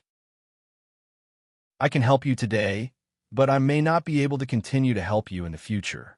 Besides, there's so many people in the base. You were still a child a few years ago, so you could pretend to be a man in front of young boys. But girls and boys will be completely different after they're 17 or 18 years old. You will be more and more obvious in all aspects. You may be discovered one day." Ling Ling Heart, Ling Ling said, I phone jelly foam. Phone Ling sigh, "It's not that troublesome. It's just that my heart is constantly beating fast, afraid that you'll be discovered." Sigh. Annie Jelly was about to say that Bosley also saw it just now, but the timer on the cleaner beside her hand rang. She came back to herself and said, "I have to continue cleaning. I have to talk to you later. Be careful. If you're discovered, you will really be driven out of the base. I don't want you to be driven out." Feng Ling nodded gratefully, and the two hung up the phone. Auntie Jelly sighed, put her cell phone in her pocket, and turned to continue cleaning the canteen. However, at the moment she turned around, she was startled, took a step back, and stared blankly at the man who had returned to the canteen. The tall man was standing 2 meters behind her. His dark and cold eyes were staring at her coldly. It was like an X-ray that no one could avoid, exposing her lies in an instant. "Lily, boss." Auntie Jia Li's face turned pale, and she clenched the handrail of the cleaner nervously. The man's cold and deep voice suddenly sounded. "Who did you give those 2 pieces to? Who disguised as a man and mingled in the base at such a young age?" Auntie Jia Li's heart beat wildly, feeling that a big secret was about to be revealed because of her. Usually, there would be no one in the canteen at this time. She was used to cleaning here alone and thought she was alone. She didn't expect that Bosley would come back. From his words, it was clear that he had been listening from the moment she called Feng Ling. What should she do? Who will be driven out of the base after being found out? The man's eyebrows were sharp, and his silent and deep eyes were cold. Auntie Jia Li clenched the handrail of the cleaner and didn't know what to say. He helped Feng Ling hide the truth because he liked that child. It was out of affection, but it was also her duty to tell the truth to the boss of 11 Base. After all, she had a stable job in the base for so many years and relied on the Li family's money to support her. And since Li Nanheng suddenly came back, it was obvious that he had long suspected that those words just now were just for the 2 boys of Team 3 to hear. So Boss Li was protecting Feng Ling's reputation, right? Looking at Auntie Jia Li's hesitant expression, Li Nanheng's eyes were cold. "Tell me the truth." Auntie Jia Li bit her lip and didn't know whether to say it or not, but Li Nanheng snorted coldly. "Is Feng Ling a woman?" Although it was a question, it was obviously a very definite answer. There were many doubts about a person and all kinds of coincidences connected together. When there were too many, it was no longer a coincidence, and the doubts were no longer doubts, but conclusive evidence. Auntie Jelly was so anxious that her eyes turned red as if she was about to cry. If it weren't for the fact that Boss Lee hated lying, she would have knelt down to him and begged him not to drive Feng Ling out of the base. She said with red eyes and trembling voice, "Boss, although I only work in the canteen, I think it's the same whether they are male or female, as long as I can." Chapter 902. Auntie Jelly didn't want to betray Feng Ling, but Boss was right in front of her. She really couldn't deceive a person who obviously knew the truth as a child. Not only could she not protect Feng Ling, but she might also irritate him. After hesitating for a few seconds, she slowly nodded. Yes, Li Nanheng's eyes were as dark as 2 bottomless pools of ink. Boss, don't blame her. Feng Ling has performed very well in the base for so many years. Except for her gender, she is no different from other boys, and I heard those boys say that they can't beat her. Look, she is so excellent. You can't drive her away just because she is a girl, right? Annie Jia Li tried to persuade him. I know the base has its own rules, but Feng Ling works so hard. I really don't want to see her driven away. Boss, don't blame her. Li Nanheng's face didn't change at all. He just glanced at her indifferently. What's the matter with that thing just now? Annie Jia said with red eyes. Feng Ling's period came today, but maybe it was suddenly advanced. She didn't prepare for it. I found the blood, so I gave her 2 pieces. I didn't know she was a girl until today. The more she spoke, the more anxious she became, and in the end, her eyes were full of begging. Don't drive her away, boss. Li Nanheng's eyes were cold, and he suddenly turned around and walked out. Annie Jia was about to chase after him, but she saw the man's back was cold and determined. He was tall and had long legs, and now he had walked into the night outside the canteen. What should I do? Auntie Jia glanced at the phone, wondering if she should inform Feng Ling. But judging from Boss Li's expression just now, if she continued to get involved in this matter, neither she nor Feng Ling would have a good time, and he was obviously going to settle the score with Feng Ling. It was useless for her to inform Boss Li now. After walking about 100 meters away from the canteen, Li Nanheng took out his cell phone and called Xiao Su expressionlessly. Pay Annie Jia Li's 10-year salary in the base cafeteria and give her $300,000 as a subsidy to persuade her to leave the base tonight. Tell her that I told her to keep everything she knows to herself and not to communicate with anyone. Xiao Su didn't understand. He was about to ask when he heard Li Nanheng's cold voice. You don't need to understand. Just do it. Xiao Su. Okay. The tall and straight man strode across the spacious road of the base. All the suspicious points in his mind were connected together, and his face was so dark that it seemed like ink was about to drip out. From the accidental glimpse in the sauna room of the orphanage, to the inexplicable inability to restrain himself every time, and the scenes in his dreams these days after returning to the base, he actually allowed a woman to repeatedly lie in front of him for so long, watch himself confess his love to her uncontrollably, and watched himself, a man of indomitable spirit, rather admit that he was gay than tell the truth because of this love. When he warned her to be honest again and again, she actually fooled him again and again. How much courage did she have to disguise herself as a man in a place like 11 Base? And who gave her the courage? After being almost discovered by him in the orphanage, she still dared to come to the base and approach him like this? She was really bold. She dared to raise a gun at him and would rather be sent to Roger's past than tell the truth. Okay, very good. He walked back to the residence he shared with Feng Ling. When he passed downstairs, Kay and Tam were sitting outside smoking. Seeing Li Nanheng coming back from outside, they immediately stood up one by one and greeted him. Hello, boss. Li Nanheng didn't even respond and walked straight in. Kay turned to look at Tam in surprise. Did I see it wrong? Boss looked like he was going to take revenge, Tam. I think so. Who is he going to take revenge on? Tam pointed up. Probably, maybe except for the few of us outside. There's only Feng Ling inside, right? Feng Ling hadn't gone to take a shower yet. She was a little upset because of what Annie Jia said just now. Many of the people in Team 3 liked to make trouble for her because they were not convinced. She didn't know if the sanitary pad incident would cause any trouble. Just as she changed the black trousers stained with a little blood, put on another clean pair of trousers, and was about to take off her uniform jacket, she suddenly heard footsteps outside the door. Then the man outside didn't knock on the door but said coldly, "Open the door." As soon as she heard Li Nanheng's voice, Feng Ling paused and turned to look at the door. Although she didn't want to see him and had been hiding in the base for so many days, he was still her boss, and he lived next door to her. It was so late. If he had nothing to do, he wouldn't suddenly come here. But she didn't quite understand why her eyelids were twitching. She walked over, hesitated for a moment, and opened the door. The moment the man opened the door, his eyes fell on her face, and his calm eyes soon made her realize the danger. Especially when the man caught a glimpse of the trousers she had thrown in the basket in front of the bathroom door. His eyes were indescribably deep. Feng Ling's expression didn't change. and her tone was calm and indifferent. "Boss, it's so late. What's the matter?"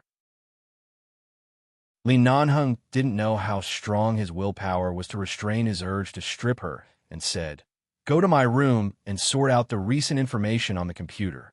Type out the numbers and save it on the computer desktop." His voice was light and light, neither too loud nor too soft, but she could hear every word clearly. She could even feel the coldness in his words. This was indeed the job she had promised before.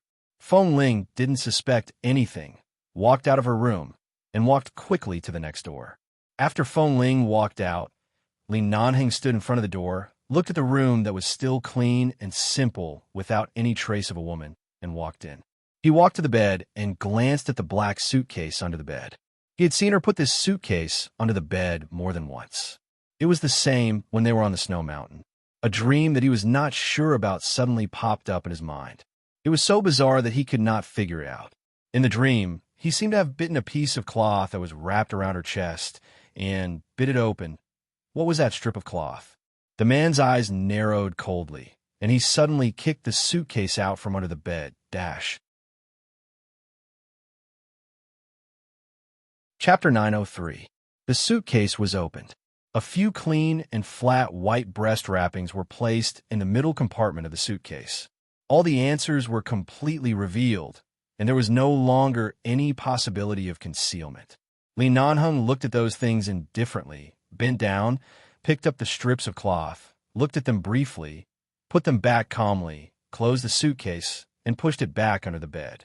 Then he kept squatting by the bed, slowly turned his eyes to the direction of the bathroom, got up, walked over, pushed open the bathroom door, and saw a few toiletries placed there. There was still a faint fragrance inside, which was unique to Feng Ling turning to look at the table next to him. The man pulled open the drawer with one hand. Sure enough, there was a pack of sanitary napkins that only women would use. They were white and soft.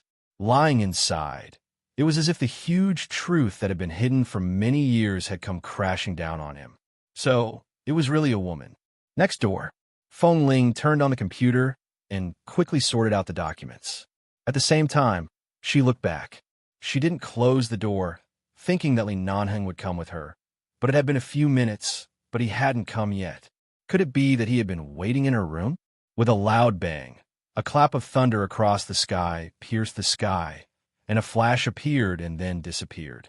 Feng Ling's face was slightly illuminated by the computer screen. Her eyes were calm and gentle, looking at the documents on the screen and carefully sorting them. However, these documents looked old. In her impression, she seemed to have seen these documents last time. Why did he suddenly ask her to sort out these old documents? Could it be that there were new instructions in the base? Just after Feng Ling sorted out the documents, she suddenly felt a prickling feeling on her back. Her fingers jumping on the keyboard stopped, and she looked back at the man who had stood in front of the door. After the man walked in, his eyes fell on her, and he walked directly behind her. His eyes were on her. Feng Ling had never seen such a look in his eyes, and there seemed to be an obvious emotional change, but when she was about to see something, it seemed to be covered by something. Is there something wrong with these documents? Feng Ling asked subconsciously. Li Nanheng's eyes were cold and deep, and some things in his heart were endlessly vigorous. Some shock from the depths of his soul made him surprisingly calm. He took out a silver lighter from his trouser pocket and said lightly, "No problem. Tidy up your things. Don't ask more questions." Feng Ling glanced at him again, but the man had turned and pushed the window open, walking to the balcony of his room. Li Nanheng turned his back to Feng Ling, who was busy in front of the computer. He held his cell phone with one hand, took out a cigarette, and put it in his mouth. Listening to the sound of the keyboard and mouse behind him, he turned his noble face sideways and looked indifferently at the empty and dark base. Feng Ling didn't know why, but she felt a certain sense of oppression from his back. The man was smoking. She looked up at him and paused for about 10 seconds. The man turned his back to her, blue smoke rings into the night sky, and said coldly, "Don't be in a daze. Go on." Feng Ling quickly retracted her gaze and stared at the screen, but her fingers on the keyboard slowed down a little. She didn't know what happened, but what the two people of Team 3 found today should have nothing to do with him. Besides, Annie Jelly was so tight-lipped, so she definitely wouldn't say anything. Boss usually didn't like those people of Team 3, so he shouldn't have had a chance to see them at such a late hour. But out of worry, Feng Ling occasionally looked up at the man's back. However, she saw that he just stood there smoking and didn't want to say anything to her, force her to do anything, or target her. Feng Ling. The man's low voice mixed with the heavy rain that gradually fell with the wind and thunder outside the window, with a different kind of charm. During the days when I had a high fever on the snow mountain, nothing happened? Feng Ling looked back at the computer screen, saved the file, marked the date, and said calmly, "No." It seemed to be the expected answer. He was full of lies. Li Nanheng still maintained his rationality. Otherwise, he would have directly pulled out the dagger in his trouser shoe and cut her clothes.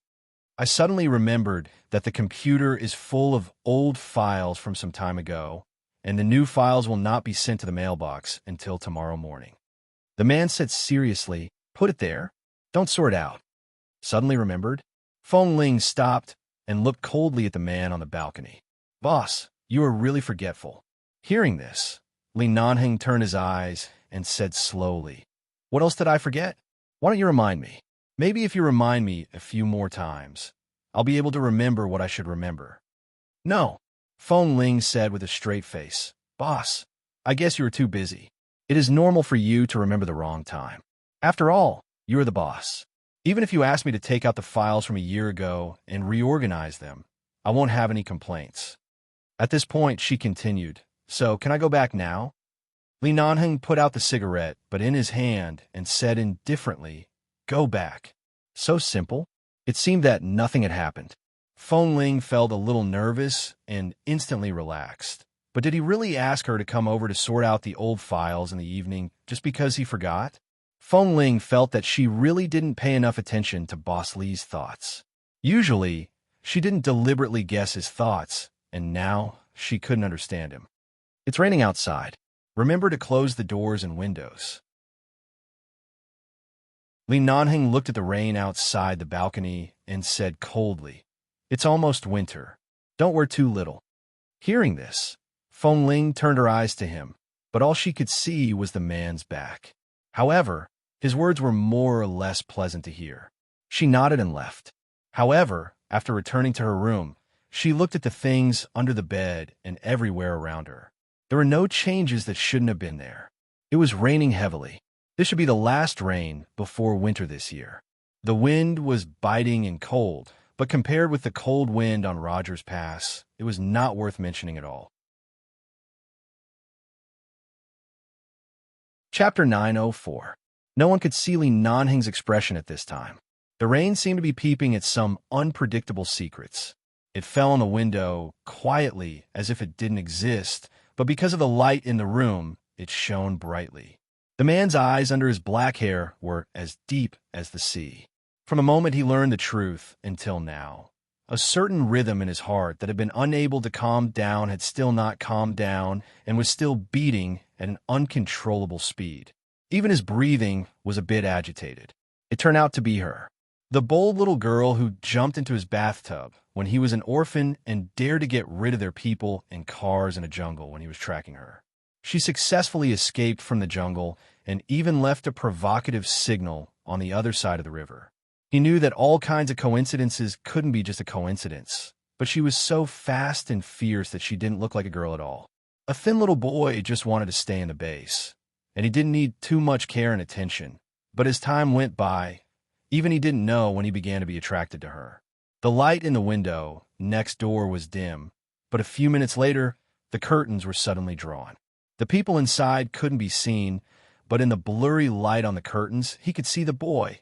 No, the girl was taking off her coat, and then she didn't continue to take it off, but walked straight into the bathroom.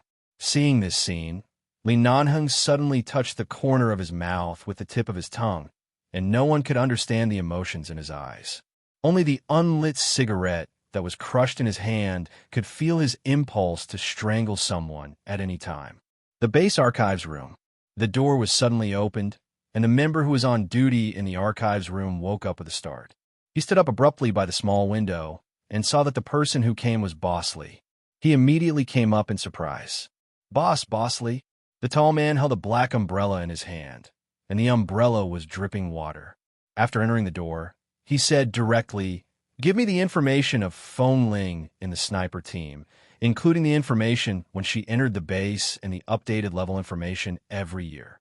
The member of the archives room froze for a moment. "All." The man's eyes were dark. "All right." Under normal circumstances, the files of the members of the base could not be taken out casually.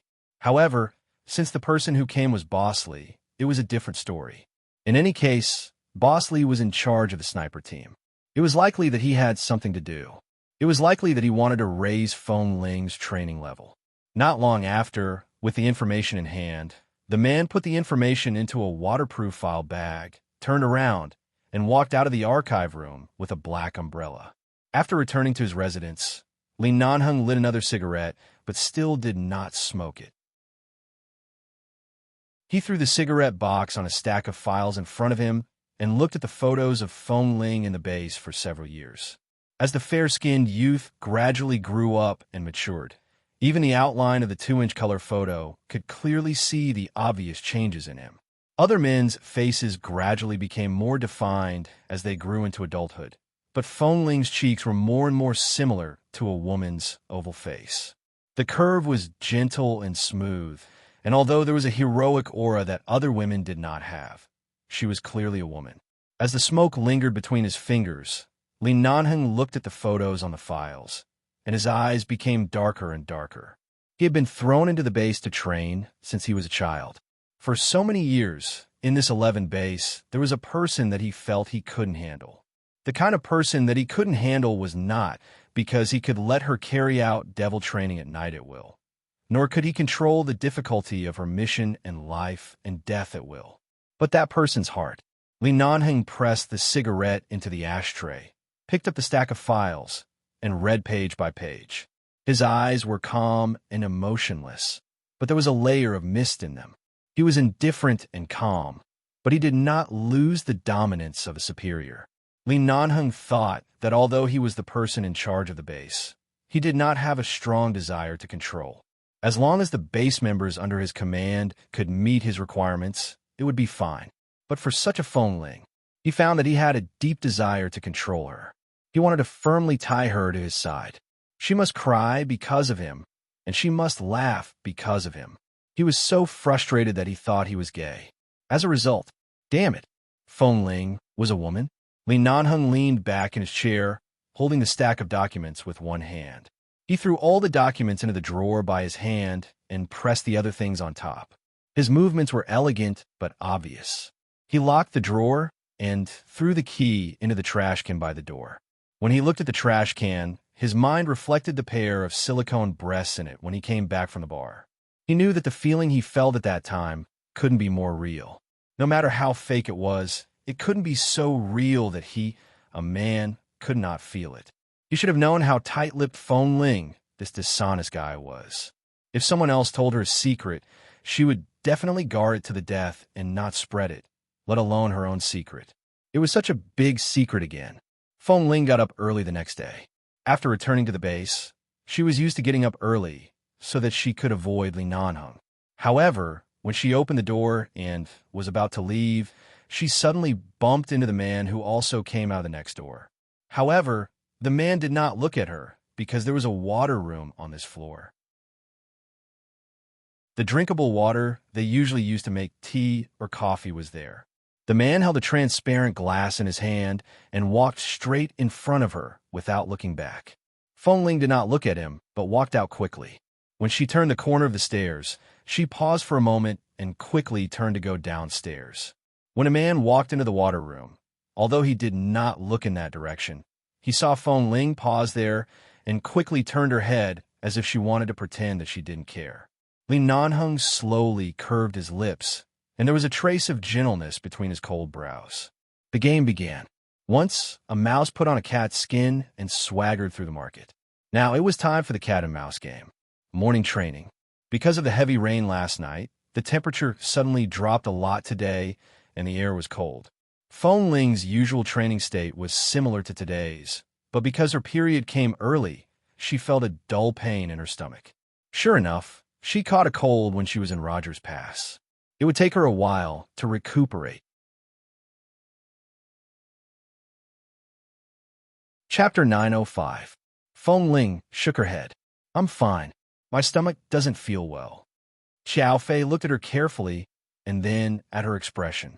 Although he didn't know if it would be too abrupt, he still asked in a low voice, Is it the days that women have every month?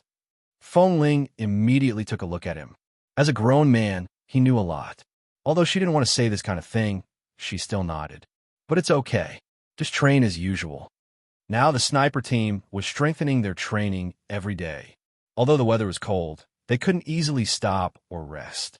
After all, the United Nations and the U.S. military were going to send all kinds of big shots here soon, especially to investigate the situation of the sniper team.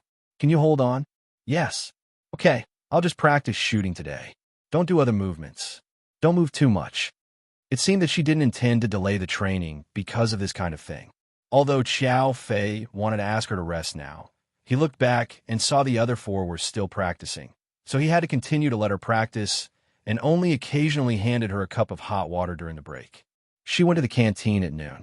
Usually, Auntie Jelly was resting in the morning and only worked at noon and evening.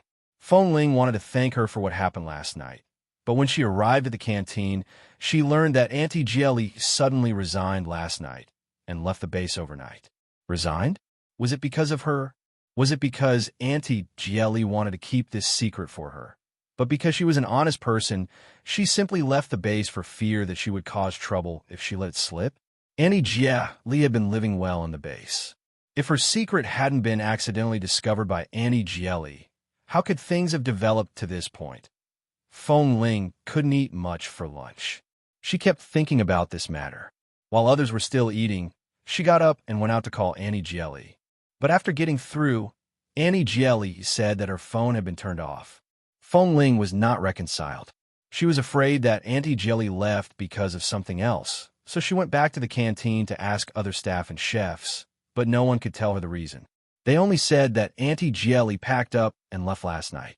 She didn't say anything when she left, but she seemed to be very calm. She didn't seem to be angry or aggrieved. She didn't seem to have anything difficult to say. After packing up, she left without saying anything. This matter suddenly became a big stone in Feng Ling's heart. She had been absent-minded during the afternoon training and didn't sleep well at night. When he woke up the next day, his stomach did not hurt as much as yesterday, but there was still some vague pain. Moreover, his physical strength would not be as good as usual during these few days of the month, so he would feel tired easily. When they went for morning training, Xiao Fei probably already had an idea of what to do. He let them do some simple warm-up exercises with small movements, and then they continued to practice their shooting. They didn't do any exercises that were too big. During the break, Xiao Fei handed her a glass of water, just like yesterday. Since yesterday afternoon, not only did you look bad, but you also seem to be in a bad mood. If there's anything, just say it. I'll help you solve it. Don't be alone. Feng Ling took the water. Nothing. It's just that Auntie Jelly suddenly left. It's hard for me to eat the food she cooks in the future. Xiao Fei immediately burst into laughter and raised his hand to rub her head. You don't look like a foodie. Don't you usually eat whatever you want? Now you are picky. How can you be so sad that an auntie of the canteen left? Feng Ling paused when Xiao Fei rubbed her head. She just glanced at him and didn't say anything. Li Nanheng, who went out to deal with a small case with the police yesterday and came back today, saw this scene when he passed by the entrance of the sniper team training camp. The man was wearing a white shirt and black trousers, but he wasn't wearing a suit jacket. Instead, he was wearing a black combat jacket. It wasn't particularly suitable for matching clothes, but on the man's tall and straight body, it gave off a different kind of handsome feeling. Li Nanheng glanced at Feng Ling sitting on the bench, holding a cup of hot water in her hand, and obediently allowing Xiao Fei to rub her head, and a trace of coldness appeared in his eyes. After returning to the base, the first thing he planned to do was to change his clothes and change out of the shirt and trousers he had always hated to wear, but now it was clear that there was a more urgent matter. He turned around and walked straight into the training camp. Boss, Kay, and the others greeted him, but Li Nanheng ignored them out of habit. They just smiled and greeted him. Anyway, Boss was the boss. Hearing the commotion, Xiao Fei turned back to see the man approaching. Then he saw Li Nanheng approaching coldly. It seemed that his target was Feng Ling. He subconsciously took a step to the side and intentionally shielded Feng Ling, who was sitting on the bench behind him. At the same time, he said, "Boss, the small case you cooperated with the police to solve has already been completed. The progress in the training camp yesterday and today is very good. The 5 of you are now very good at designing sniper rifles and can pass the inspection." Li Nanheng didn't have any warmth in his eyes. Seeing Xiao Fei shielding Feng Ling behind him in a protective posture, his eyes suddenly darkened. He took off his jacket and folded it in the crook of his arm. Just like that, he wore a white shirt in the weather that was 3 to 4 degrees below zero. He then casually pulled open a few exquisite and expensive buttons on the collar of his shirt, but the temperature in his eyes was frighteningly cold. Although her sight was blocked by Xiao Fei, the surrounding air seemed to be several degrees lower, and Feng Ling could feel it. She held the glass cup in her hand, but her stomach was not very comfortable. If she could avoid provoking him, she'd better not provoke him. Anyway, Xiao Fei was standing in front of her, and it was useless for her to ask Xiao Fei to leave now. "It's so cold that you have to sit on the training ground and drink hot water?" Li Nanheng looked at Xiao Fei's face, but his voice was obviously speaking to the people behind him. Without waiting for Feng Ling to explain, Xiao Fei directly said, "Boss, the temperature has dropped in the past 2 days. There will be an important examination soon. We can't let them catch a cold or fall sick. I specially placed the thermos here so that they can drink more hot water." "Really? Why don't the others have hot water in their cups?" Li Nanheng glanced at the hot water on Feng Ling's cup and then coldly looked at the cups in the hands of the others. But when he turned back, looking at the hot water on the cup, thinking of her special situation in recent days, he instantly understood why she had to drink hot water these days. Chapter 906. Li Nanheng was about to bypass Xiao Fei and pull Feng Ling up, but when he was about to move, he caught a glimpse of several members of Team 3 who happened to pass by the training camp of the sniper team at this time. The members of Team 3 seemed to inadvertently look in this direction, and then at Li Nanheng and Xiao Fei, who seemed to be confronting each other because of Feng Ling. They immediately turned back and whispered to each other. It seems that what they said last time was right. There's indeed something wrong with this Feng Ling. Is she really a woman? Could it be that Boss hid a woman in the base so that he could do that at any time when it was convenient? I think so. Wasn't Deputy Drill Master Qiao in Team 2 before? When did he become so close to Feng Ling, who was assigned to the sniper team from Team 1? Just now, someone passed by and saw him pour hot water for Feng Ling. It seems that the other members didn't receive such treatment. Gee, if she is a man, she must have a problem with his sexual orientation. If she is a woman, then the problem is even bigger. The base explicitly stipulates that women are not allowed to participate in training or become members of the base. If she is really a woman, it's really hard to imagine. Didn't they see those things in the canteen last time? I think it's very likely that the Annie of the canteen suddenly left, so there's no way to find the source of the truth. Is it possible that Boss Lee is afraid that he secretly hid a woman by his side? So he don't talk nonsense. It's okay to guess whether Feng Ling is a woman or not, but Boss Lee has not been in the base in the past few years. Didn't he return to the Lee family at that time? I guess he is still in the dark. Who knows whether Boss has suspected it or not? Of course, we are just suspicious, but I think this Feng Ling is really like a woman. From her height to her face, which part of her looks like a man? Feng Ling should be 17 or 18 years old now. I didn't see an Adam's apple in the past few years, but I think she should have one now. Have you noticed it? Does she have an Adam's apple? I haven't been too close to her, so I really didn't notice it. If she is not a woman, how can she use things like sanitary napkins? Can it be used by us men to pat our buttocks at night? Mother asterisk her. Lower your voice. Don't let anyone hear you. If that happens, all of us will have to bear the consequences. The question is Is she a man or a woman? They whispered to each other at the entrance of the training camp and took the opportunity to walk away. As they walked, they said, I don't know. I think it's very likely to be a woman. Let's find some time to test her. Although those people were far away, Li Nanheng could still roughly read their lips. He put one hand in his trouser pocket and glanced at Feng Ling coldly. The police station has been chasing the murderer of a criminal case recently. They need manpower, and they need someone who knows how to use a sniper rifle. Since your training has met the standard, you don't have to worry about the inspection in a few days. Go to the police station to help for a few days. Feng Ling didn't say anything. Instead, she looked at Feng Ling coldly. Xiao Fei was about to say something when Feng Ling answered, All right, I understand. Tomorrow morning, pack your things and go to the police station. Bring a sniper rifle. There are a few snipers among the murderers. They will face them head-on. You go and cooperate with the police. Don't send anyone else to the base for the time being. Okay. She still had no doubt. When she was in the cafeteria today, although she was a little worried about Annie Jelly, she noticed that some members of the base passing by seemed to be looking at her with a strange look in their eyes. The matter of the sanitary napkins must have been spread by the members of Team 3. No matter how Annie Jelly explained it to them, no one was a fool. After all these coincidences, it was impossible for them not to suspect it. Of course, they just suspected it. She had never been interested in other people's opinions. Although Xiao Fei wanted to say something, he couldn't interfere in the end. After all, he was just a drill master, not the person in charge of the base. Xiao Fei looked back at Feng Ling again, asking her with his eyes if she could handle the situation as a sniper for the police alone. Feng Ling gave him a reassuring look. Seeing the exchange of eyes between the two, Li Nanheng's eyes darkened, but he didn't say much.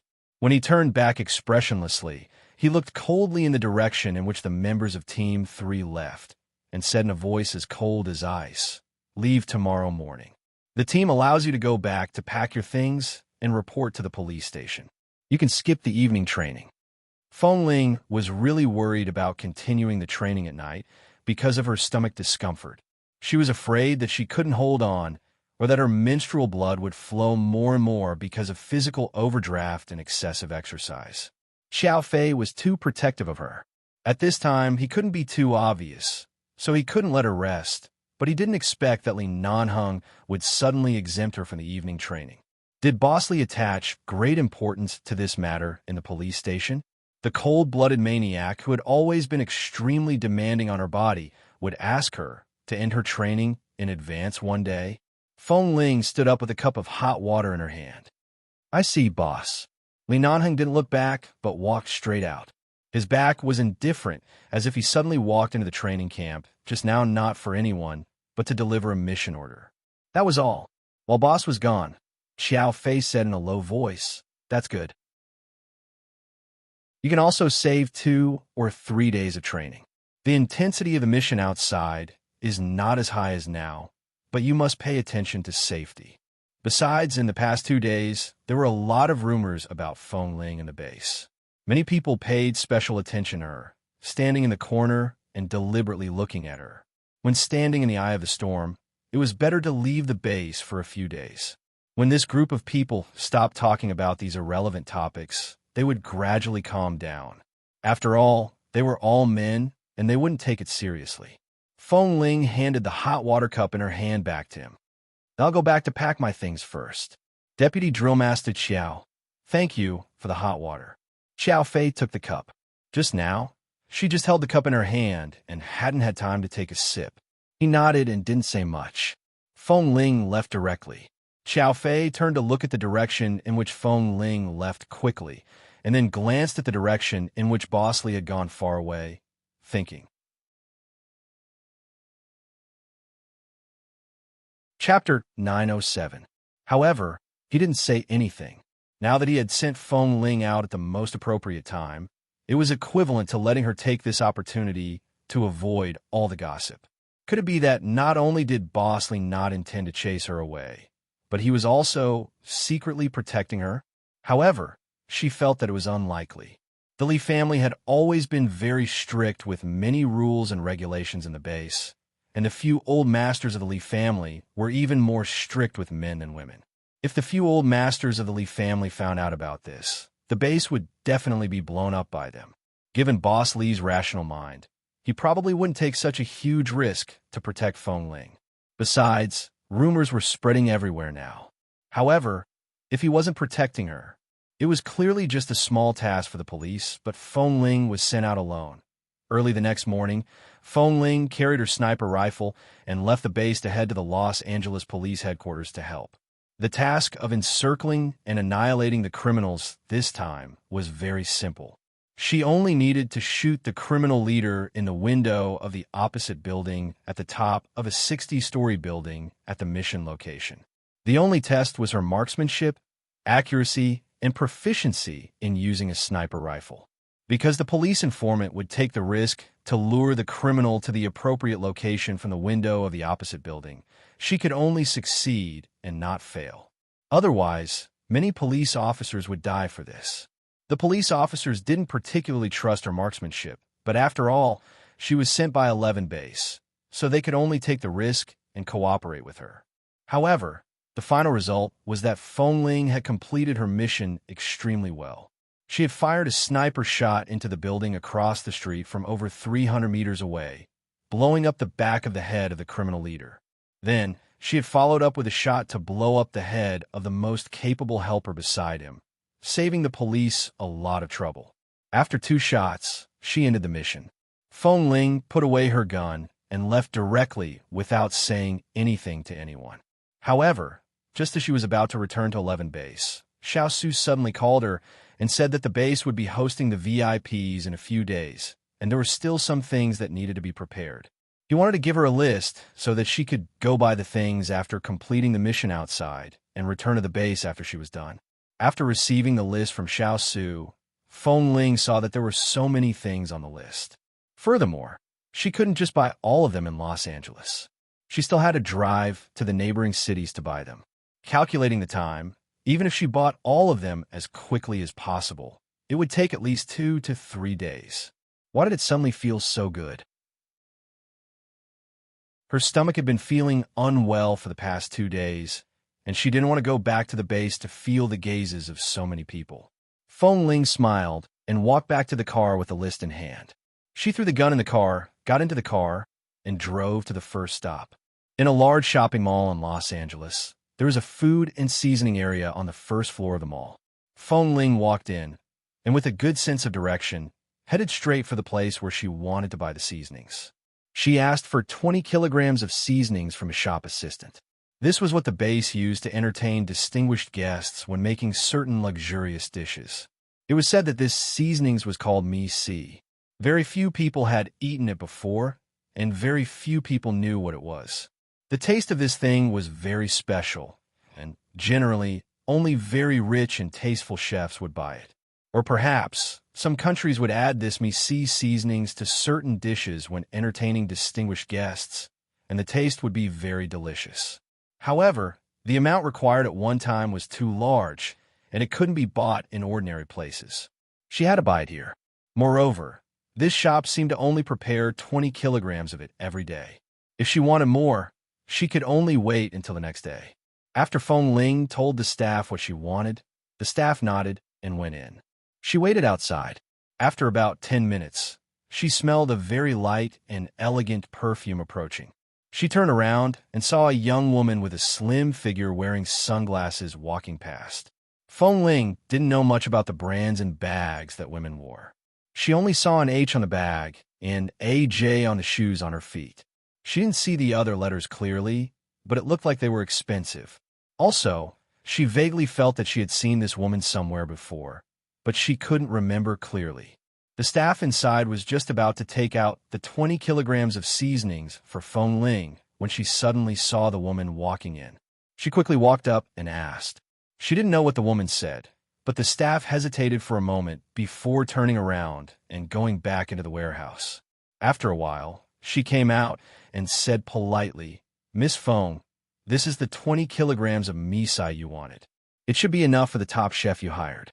Usually, such socialite gatherings would have a lot of dishes, and the taste would be even better with seasonings like mi-si.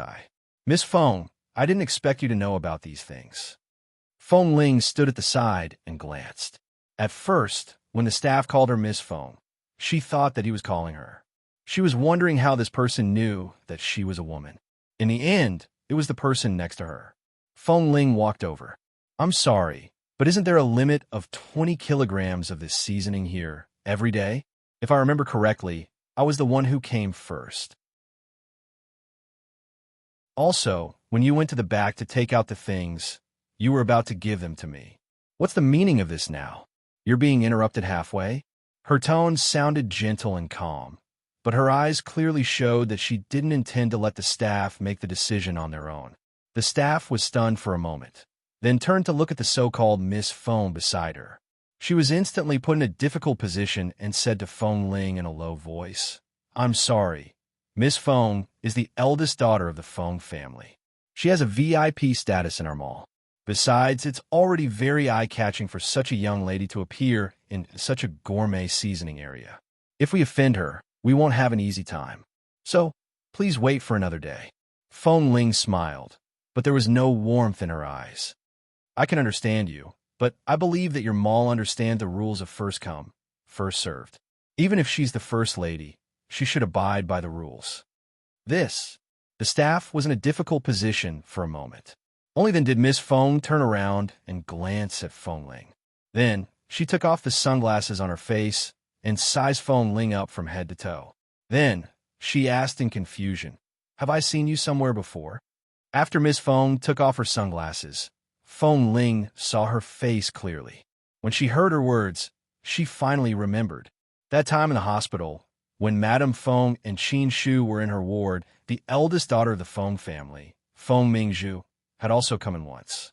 At that time, Feng Ling didn't pay much attention to her, but at least they had brushed past each other like this, so she had some impression of her. Chapter 908. Seeing that she was so straightforward, Feng Mingzhu immediately raised her delicate eyebrows, looked at Feng Ling for a while, and smiled lightly, but the arrogance in her eyes did not diminish. I remember the ward shook took me in a last time. Oh, by the way, you are from 11 base, right? Feng Ling didn't answer, but turned to look at the shop assistant and put the card aside. This is the money for 20 pounds of seasoning. Hurry up, I'm in a hurry. The shop assistant didn't know whether she should take it or not. She turned to look at Feng Mingzhu. Miss Feng, Feng Mingzhu was still smiling. Little brother, we have a very important socialite gathering tonight. We've invited a world-class chef who needs this kind of seasoning. I happen to be passing by here, so I came to buy it on the way. How about I pay for 40 caddies and you could take the other portion tomorrow morning? How about that? It's a gift from me. Feng Ling's eyes were very indifferent. No, thank you. I'm not familiar with Miss Feng, so I don't need you to give me a gift. Besides, I don't need to explain the reason why I bought these things to you. Besides, the rule is first come, first served. I only ask about the rules, not the identity, and not the price. Feng Mingzhu choked for a moment.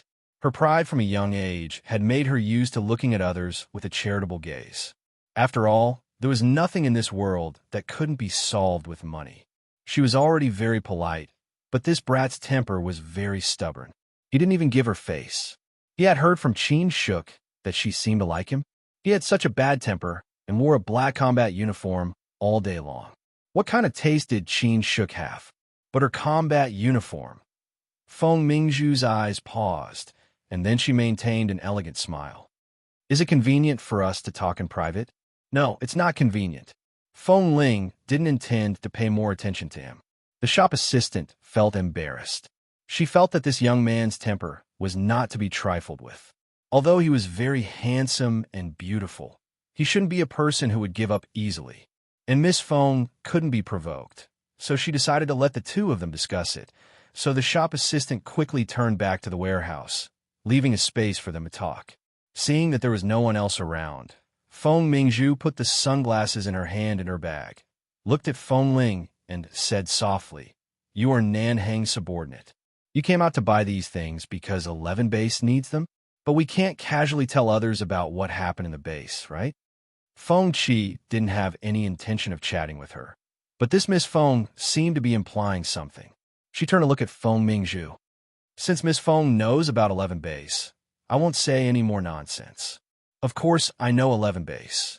There seemed to be some pride in Feng Mingzhu's eyes, as well as a little excitement. How about this? Let's discuss a condition. Feng Ling didn't want to talk about conditions. She was the one who came first. Even if she didn't understand the ways of the world, she knew that she was on the side of reason.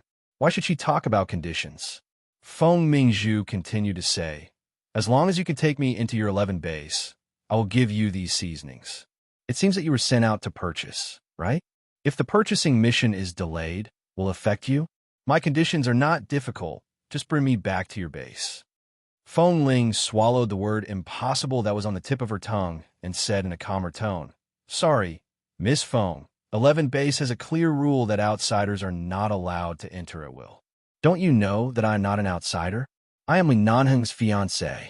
When Feng Mingzhu said the word fiancé, her eyes lit up. It was not difficult to see that she liked Li Nanheng. It was not the first time that Feng Ling heard that Boss Li had a fiancé, so she was not surprised. And Boss Li had said that as long as it was not from his mouth, she should not believe a single word. Feng Ling said indifferently, Miss Feng, I really don't know you very well. I am just a member of the base, and I can't bring people into the base without permission. Since you're our boss's fiancé, why don't you ask our boss to take you there in person? Feng Mingzhu seemed to be choked. If Li Nanheng was willing to see her and talk to her, she wouldn't need to run to 11 base to chase after her husband. The person she had loved for so many years refused to marry her, would rather marry her dead sister, and didn't even want to see him. The matter between me and Nanheng is a bit complicated. No matter how complicated it is, it has nothing to do with me. I only know that there's a rule of first come, first served when buying things outside, and I also know that outsiders are not allowed to enter and exit the base at will. Sorry, please excuse me. As Feng Ling spoke, she raised her hand and gently pushed her away politely.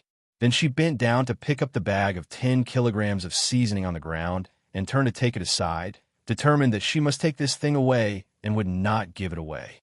Seeing that she didn't get any benefits, Feng Mingzhu's face was no longer full of smile. She looked at Feng Ling for a while and said with a hint of mockery on her lips, I can pay double or even 10 times the price to buy this thing. I believe that the shop assistant and the boss will not refuse to take it. Why are you so stubborn? Feng Ling was expressionless. There are surveillance cameras in the shopping mall. Any behavior of forcing people to buy or sell things is illegal. Miss Feng, if you have graduated from primary school, you should know this. If Miss Feng really wants the things that 11 base wants to take away, you can talk to Boss Li. There is no need to make things difficult for me. Besides, are you sure you would have snatched things from 11 base? Feng Mingzhu's hand on the bag immediately paused. No matter how powerful the Feng family was, the Feng family couldn't afford to offend 11 base. Besides, what she wanted to do was to leave a good impression in front of Nanheng, not to offend him or annoy him. Although she was unwilling, for the sake that this boy came from 11 base, Feng Mingzhu didn't argue with her anymore. However, she still looked angry and forced a smile. All right, then I'll give it to you. But after all, you owe me a favor. If I have any request, I don't owe you a favor. Feng Ling didn't give her a chance to act. She glanced at her indifferently and then turned to call the shop assistant to pay the bill. A few minutes later, she turned and left with the bag, not even looking at her. Feng Mingzhu had never seen such an ignorant and impolite person, nor had she seen a man who was so ungentlemanly in front of her. He didn't give her any face at all. Her expression was ugly. She turned to look in the direction of Feng Ling's departure and heard the shop assistant next to her whisper, Miss Feng, don't be too angry. This kind of stubborn person is mostly ignorant. I guess she doesn't even know how powerful the Feng family is. She's a frog at the bottom of a well. You don't have to be too calculative. Dash. Chapter 909. She didn't know if she was a frog at the bottom of a well, but she didn't give her any face at all. Feng Mingzhu held the bag in her hand and didn't say anything more. What was more angry was that Li Nanheng usually ignored her and even the people around him were so rude to her. Did all the people from 11 Base have such a temperament? Feng Ling didn't want to talk to that Miss Feng at all. After leaving the mall, she put the bag of seasoning in the trunk, closed the trunk, and turned to get into the car. At the moment when the car door was opened, she suddenly felt a force.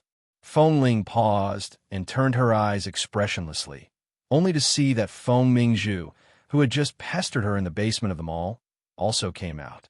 Glancing at Feng Mingzhu's hand on her car door, Feng Ling's voice was calm, but obviously impatient. "What's the matter?" Feng Mingzhu continued to smile. "You know, I am Li Nanheng's fiancé, but you still dare to be so indifferent to me?" Feng Ling looked at her indifferently and didn't answer, but her eyes clearly showed that she didn't buy it. The atmosphere was too silent and cold. Feng Mingzhu looked at her for a while and said, "What's your name?"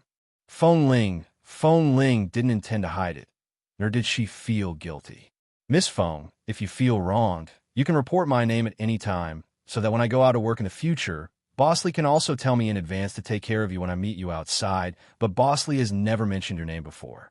I only listen to the orders of the base. Miss Feng, you really don't have to make things difficult for me." Seeing this, Feng Ling was neither servile nor overbearing. Feng Mingzhu coldly smiled and changed the topic. "Your surname is also Feng?"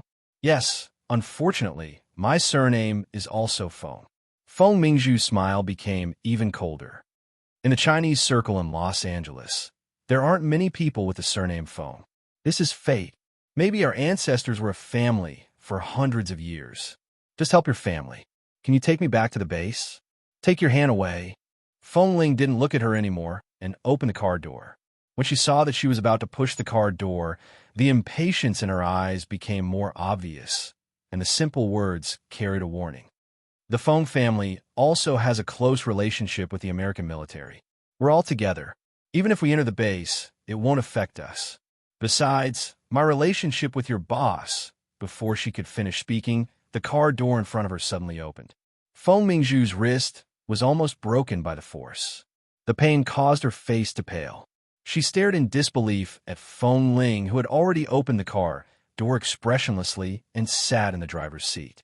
"You," without looking at her, Feng Ling buckled her seatbelt and closed the car door. She didn't even roll down the window to say another word to her and directly started the engine. Seeing that this brat named Feng Ling was really going to drive and that he didn't intend to hesitate at all, if she continued to pester him, she might really be hit by the car. Feng Mingzhu glared at the person in the car through the window and could only take a step back. However, because her high heels were too high, she stumbled and almost fell. The smell of car exhaust poured into her nose, choking her and coughing several times. She raised her head and looked at the car that drove away without hesitation and disbelief.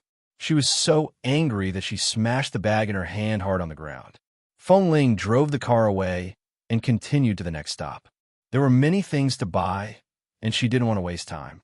When turning out of the intersection near the shopping mall, she still didn't look back at Feng Mingzhu, who was left behind.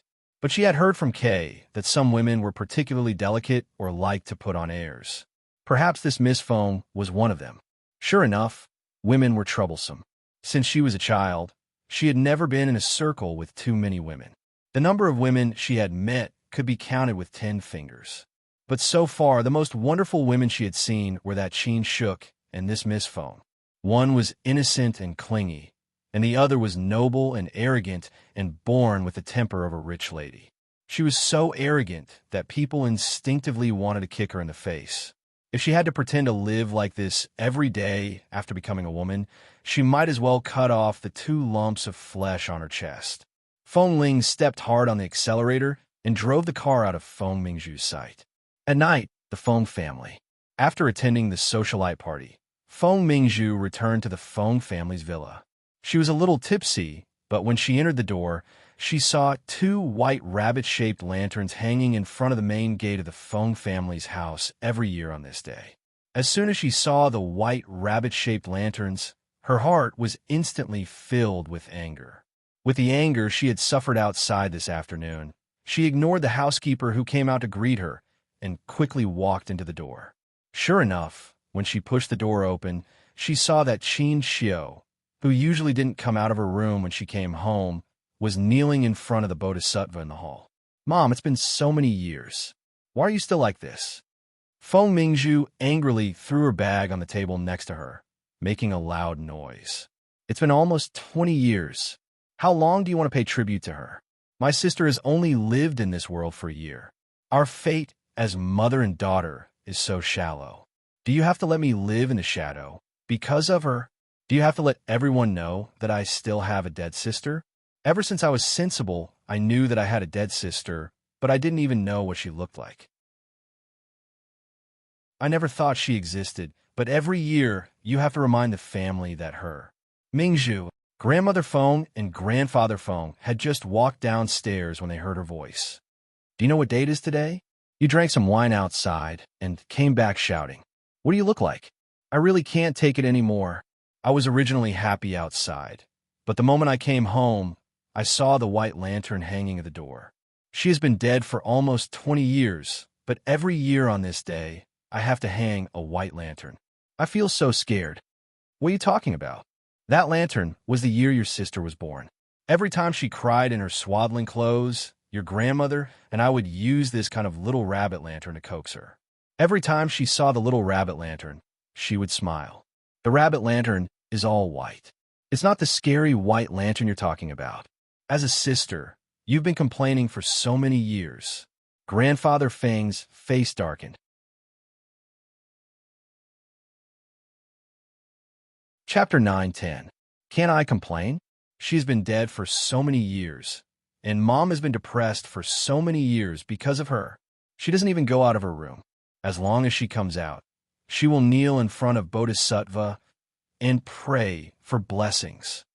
Feng Mingzhu said as she raised her hand to rub her forehead that hurt because of drunkenness. "I've had enough. It's precisely because you keep mentioning this person who doesn't exist anymore that the Leaf family would find such an excuse to marry a cenotaph instead of me.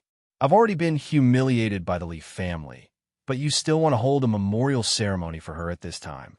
Feng Mingzhu pointed to the emerald Buddha beads in Qin Xiu's hand and the old baby clothes that were spread on the table in front of her.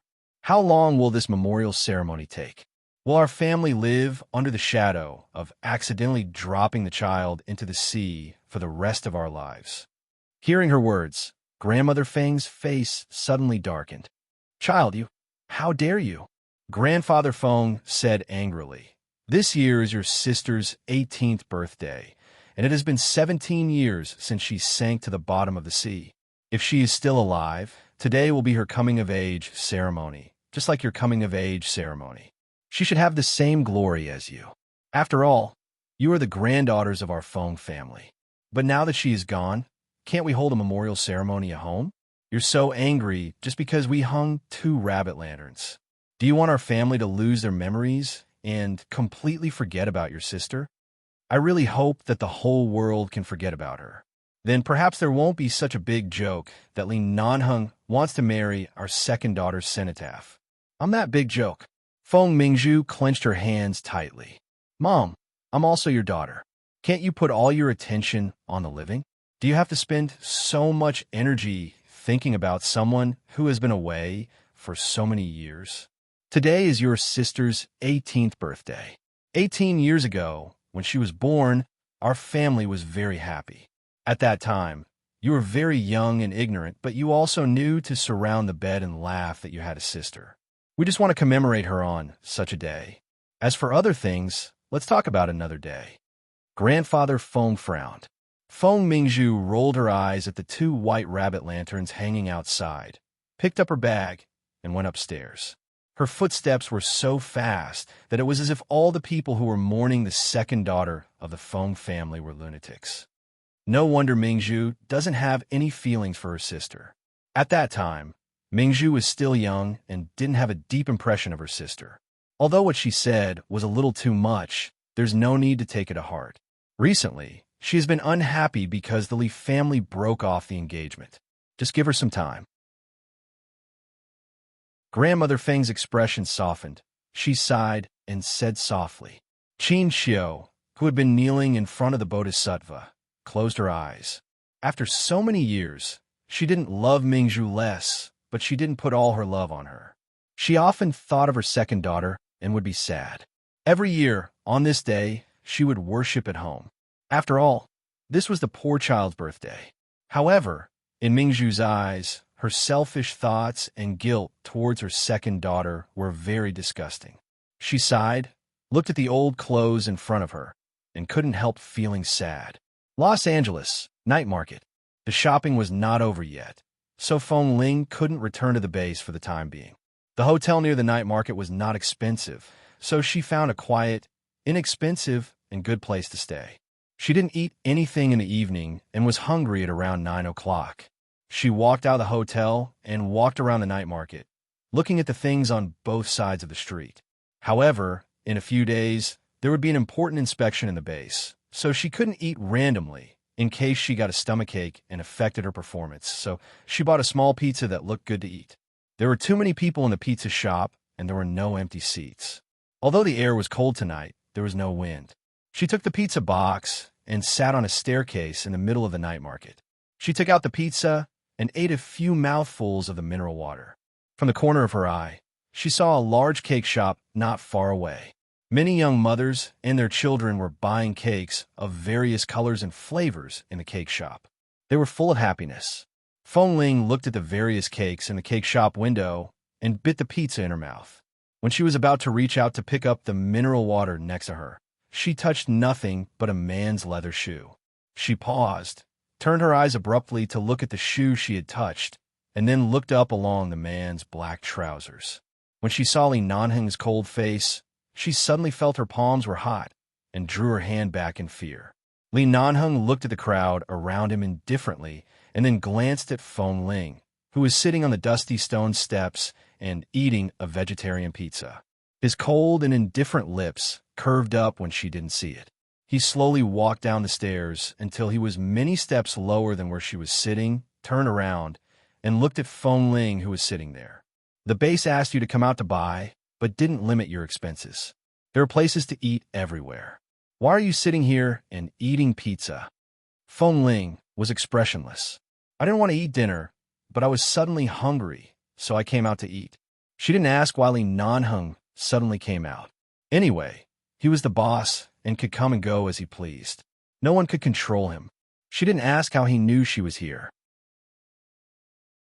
The car she drove out of the base was equipped with a GPS tracker, and every member would know her whereabouts when she went out on a mission. This was not surprising. When other people went out on missions, whether it was a helicopter or a car, they also had GPS. Li Nanheng put one hand in his trouser pocket and looked back at the cake shop nearby. You've been looking at the cake in that shop. Haven't you eaten it? I've eaten it. When the brothers in the base celebrate their birthdays, some people will occasionally buy it back, and I've eaten some. Feng Ling lowered her head to bite the pizza. There was something in her mouth, and she said lightly, "It's just that kind of cream. It's nothing special." Li Nanheng glanced at her. "Do you want to eat it?" Feng Ling paused and raised her eyes to look at him. She watched as the man stood at the foot of the stairs with a pleasant expression, but at the same time, she thought about how cruel and shameless this man could be when he was raging. Chapter 9:11. Seeing Feng Ling raise the bottle to drink, Li Nanheng curved his lips. When she put down the bottle and looked at him again, his expression became cold and indifferent again. Feng Ling screwed the bottle and turned to leave. The man behind her glanced at her. "Come back. Why are you leaving?" She turned back to look at him. "Boss, I've just finished my task at the police station. I've been busy with the procurement this afternoon. It's already very late. I should go back to rest. Do you still want me to accompany you to walk the road?" Li Nanheng pointed to the cake shop with his chin. "Let's go eat cake first." Feng Ling stared into his eyes and was sure he was not joking. When their eyes met, everything this man did to her that night seemed to be still vivid in her mind. She looked away. "I'm already full." However, as soon as she finished speaking, the man held her wrist and pulled her toward him. Feng Ling barely stabilized her body so that she wouldn't lean into his arms. She raised her eyes and struggled to free her hand. She secretly hated him in her heart, but on the surface, she still looked cold and impatient. "You Tonight's task is to eat cake. The man turned around. If she hadn't been struggling, he might have held her hand, but now that she was more stubborn than a donkey, he could only hold her wrist and pull her behind him. Feng Ling staggered to the door of the computer shop with him. She was about to speak, but the man didn't even intend to stop and let her in. After entering the door, the staff inside all looked back at them and rushed over. Because there were outsiders around, Feng Ling couldn't be too cold, so she could only pull her hand out and stand behind the man. Her expression was still a little impatient, but she didn't leave willfully. "Gentlemen, do you want to order a cake?" Before Li Nanhing spoke, Feng Ling suddenly said, "No, we just came in to take a look." Before she finished speaking, Li Nanhing glanced at her. His eyes were very indifferent, but seemed to be warning her. Feng Ling turned away and pretended not to see him. The tall man walked straight in and saw that there was a place to sit and rest in the cake shop. He called the staff over and pointed to a small but delicate cake by the window. "What taste is it?" "There are blueberries and strawberries in that cake. It tastes very delicious." "Sir, do you want to buy one?" Hearing there were blueberries, Li Nanheng raised his eyebrows, took out a card, and handed it to the staff. "This is it. We'll eat here. We'll book the space inside for the time being. Don't let others disturb us." The clerk took the card from him and saw that it was a black card. He immediately nodded and said eagerly, "All right, please wait a moment, sir. We'll bring it to the table inside right away. Please take a seat inside." Li Nanheng did not speak again. With one hand in his trouser pocket, he turned to look at Feng Ling, who was still standing in front of the door. He saw that her face was expressionless, but from her clenched fingers, he could see the hesitation in her heart. "I've already bought it. If you don't want to eat it, you could dispose of it. Come and sit down," the man said coldly and walked in. Feng Ling looked to the side and saw that the staff were about to take the cake in, so she walked in. Seeing that Li Nanheng chose a spacious seat, she walked over and sat down in front of him. When the staff brought the cake over and asked them what they wanted to drink, Feng Ling put the mineral water in her hand on the table. The staff understood what she meant and didn't dare to ask anymore, turning to leave. Li Nanheng looked at Feng Ling's unapproachable expression. "There are some milk tea drinks in this shop. Don't you want to try them?" "I'm not interested." Feng Ling put the water in her hand. "Then let's eat the cake. I remember Kay said you like blueberries. There are blueberries in this cake. It should suit your taste." Feng Ling looked at the cake in front of her and pursed her lips. "Boss, just this once. Don't do it again. I just took a look outside and didn't say that I wanted to eat it. Then eat it this time. Don't talk so much nonsense." Li Nanheng threw the silver lighter on the table, intending to sit here and wait for her to finish eating. Feng Ling had to pick up the small fork and cut a piece of the cake. After thinking for a while, she cut another piece and put it in front of him. The man didn't eat it, but focused on watching her eat the cake with the small fork. Feng Ling was really uncomfortable being stared at by the man like this, but she felt even more uncomfortable if she looked up at him. So she could only lower her head and eat in small bites. Although the taste of this cake was really good, sweet but not greasy, and the taste of the chopped blueberries and strawberries was very good, she had just eaten pizza and couldn't eat so much at once. She could only taste it. This cake was not big, and she felt that she could only eat half of it at most. After being stared at for a long time, she raised her head and instantly met the man's eyes. Her hand holding the fork paused for a moment. "Why don't you eat it? I'll just watch you eat. I'm not interested in dessert." As the man spoke, he saw that she liked to pick blueberries and put them in her mouth first. It seemed that she really liked eating blueberries. Feng Ling didn't really understand people like Li Nanheng. Didn't they say that when they like someone, many people would be embarrassed to speak up? Even men would express their feelings tactfully, but Li Nanheng was really honest with her. If he liked her, he liked her. If he wanted her to eat the cake, he wanted her to eat the cake. He didn't even have a roundabout way. She could only continue eating. Not long after, she heard the man's seemingly casual tone. "You don't know when your birthday is?" Feng Ling made an N sound, sipped the sweet cream in her mouth, and said in a low voice, "The date of birth written in the information was only temporarily set by the person who took me in when I was young. I really don't know when I was born, so I've never taken my birthday too seriously." "You don't know who your parents are?" Feng Ling looked up at him and thought for a moment. In the end, she didn't tell him that she grew up in a wolf cave. After all, those hardships had long passed, and there was no need to mention it. She only answered, "I don't know. I've been an orphan for as long as I can remember." Li Nanheng watched as she clearly faced an unknown and confused past, but never complained, nor was she pretentious at all. Li Nanheng didn't say more. Although he wanted to pretend to be cold and indifferent, his heart still softened. Continue eating the cake. The man picked up the lighter to light a cigarette, but hesitated for 2 seconds. He didn't move and stayed by the table to continue watching her.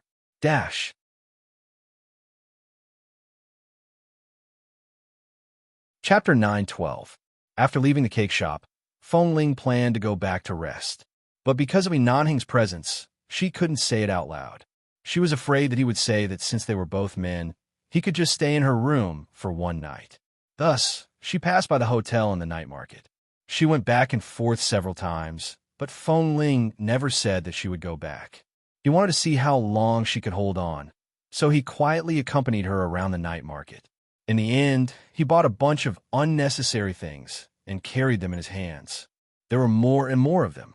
At nearly 11 o'clock in the evening, the night market was about to close. Feng Ling resisted the urge to yawn. "Boss, are you busy in the city tonight? If you have something to do, I won't disturb you. You can go back first." Li Nanheng's expression didn't change. "Nothing. It's getting late. I can stay nearby for one night." Feng Ling, "Boss, help yourself." Seeing her dodge, Li Nanheng smiled lightly, but there was no obvious smile in his eyes. He only watched her fair little face when she turned away and then glanced at her deliberately short hair. "Do you want to find your parents?" Feng Ling then looked at him. "How? If you want, you just need to report your DNA to the police, and I'll send someone to supervise them. If your parents are still alive, it won't take long to find them. After all, technology is so advanced now. As long as you want to, you can find them." Feng Ling was silent for a moment. "Forget it. I've never thought about this kind of thing. I've been used to being alone since I was young. Besides, I'm not sure if they didn't want me at all, so they threw me away. Why should I look for them? Even if it's just an accident. It has been so many years. I guess they have other children and a happy family, and they should have forgotten me. No one will forget their children. Boss, I'm not good at communicating with people. Even if I really find out who my parents are, I won't go back to them. I'm fine now." Looking at her calm expression, Li Nanheng raised his hand to rub her hair. But the moment he raised his hand, he paused, put it back into his trouser pocket, and said indifferently, "It seems that you have deep feelings for 11 Base. 11 Base is the only place that gives me a sense of belonging." Feng Ling answered truthfully, seeing the trace of exhaustion in her eyes. When the two of them passed by the hotel, Li Nanheng stopped. "Go take a rest. After the shopping, go back to the base. Don't run around." Feng Ling nodded. After Li Nanheng left, Feng Ling lowered her head to look at the pile of things in her hands. There were half-eaten cakes and boxes, as well as some things that she had bought from some stalls. There were all kinds of things, but why were most of them pink? She had clearly said that she didn't mind, but the colors Bosley chose for her were so girlish, but it looked really good. After another 2 days, Feng Ling brought the things she needed to buy back to the base. In the past 2 days, she didn't train so frequently, and her stomach was no longer so uncomfortable. Her period was almost over, and she could prepare for the various inspections of the United Nations and the U.S. military at any time. On the night before the visit of the inspection team, while there was no one on the training ground, Feng Ling went to practice with a sniper rifle alone. However, when she arrived at the training ground, she heard several gunshots and saw that Kay was practicing even earlier than her. What a coincidence! Hearing the footsteps, Kay turned around and saw her. He immediately smiled and sorted out the remaining bullets with the gun in his hand. Then he looked at the gun in her hand. "No wonder you're so good at the exams. Do you often come out at night to practice by yourself?" "No, I rarely come out at night. There will be an inspection tomorrow. No matter what, I have to pay attention to it." Feng Ling also walked over. However, as soon as she walked over, she suddenly saw that the other 3 had also come. The 5 of them looked at each other and laughed in an instant. Tam said, It seems that everyone is the same. Our sniper team was taught by Boss Lee and Drill Master Chiao every day. We must not lose face for the base. It seems that we all understand this. We actually all came at the same time in the evening. Although they had trained for a whole day during the day, the 5 of them were still in high spirits at this time, practicing shooting and laughing wildly. Such a peaceful night, when they recalled it many years later, still felt their blood boiling. The next day, the inspection team arrived. There were about 17 or 18 people. It was said that they were all high-level figures of the United Nations and the military who were rarely seen. Although the management of 11 Base was militarized, there were times of freedom and occasional laxity. But this time, they lined up neatly, and no one was perfunctory. There was no need for the drill master and elderly to say anything at all. Everyone knew the importance of today's task, so everyone took it seriously and did not hesitate. After an entire day of inspection, from the elite squads to the rookie squads, and then to the other major training camps, such as melee combat, long-range shooting, and long-range high-energy sniping, all of these specialized training camps were all inspected. After the inspection, it was time to see the abilities of each team. In the evening, the 5 members of the sniper team appeared as the finale. The 5 of them performed a beautiful long-range sniper from 300 meters away. All of them hit the bullseye, and their penetrative power was extremely strong, consecutively piercing through 3 targets. When the 5 of them first entered the sniper team, they were ranked first, but after so many months of training, the 5 of them were now almost equal in ability. Only Li Nanheng and Xiao Fei, who personally supervised the sniper team every day, knew how much effort each of them had put in, including last night when the 5 of them secretly went to the training camp to continue training. Although they did not break the harmonious atmosphere of hard work, they were well aware of how outstanding they were and how united they were. After a whole day of inspection, almost every training camp won applause.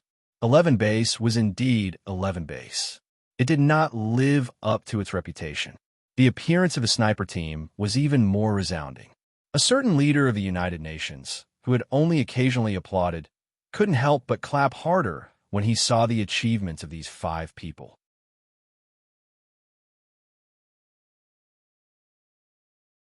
Chapter 9:13.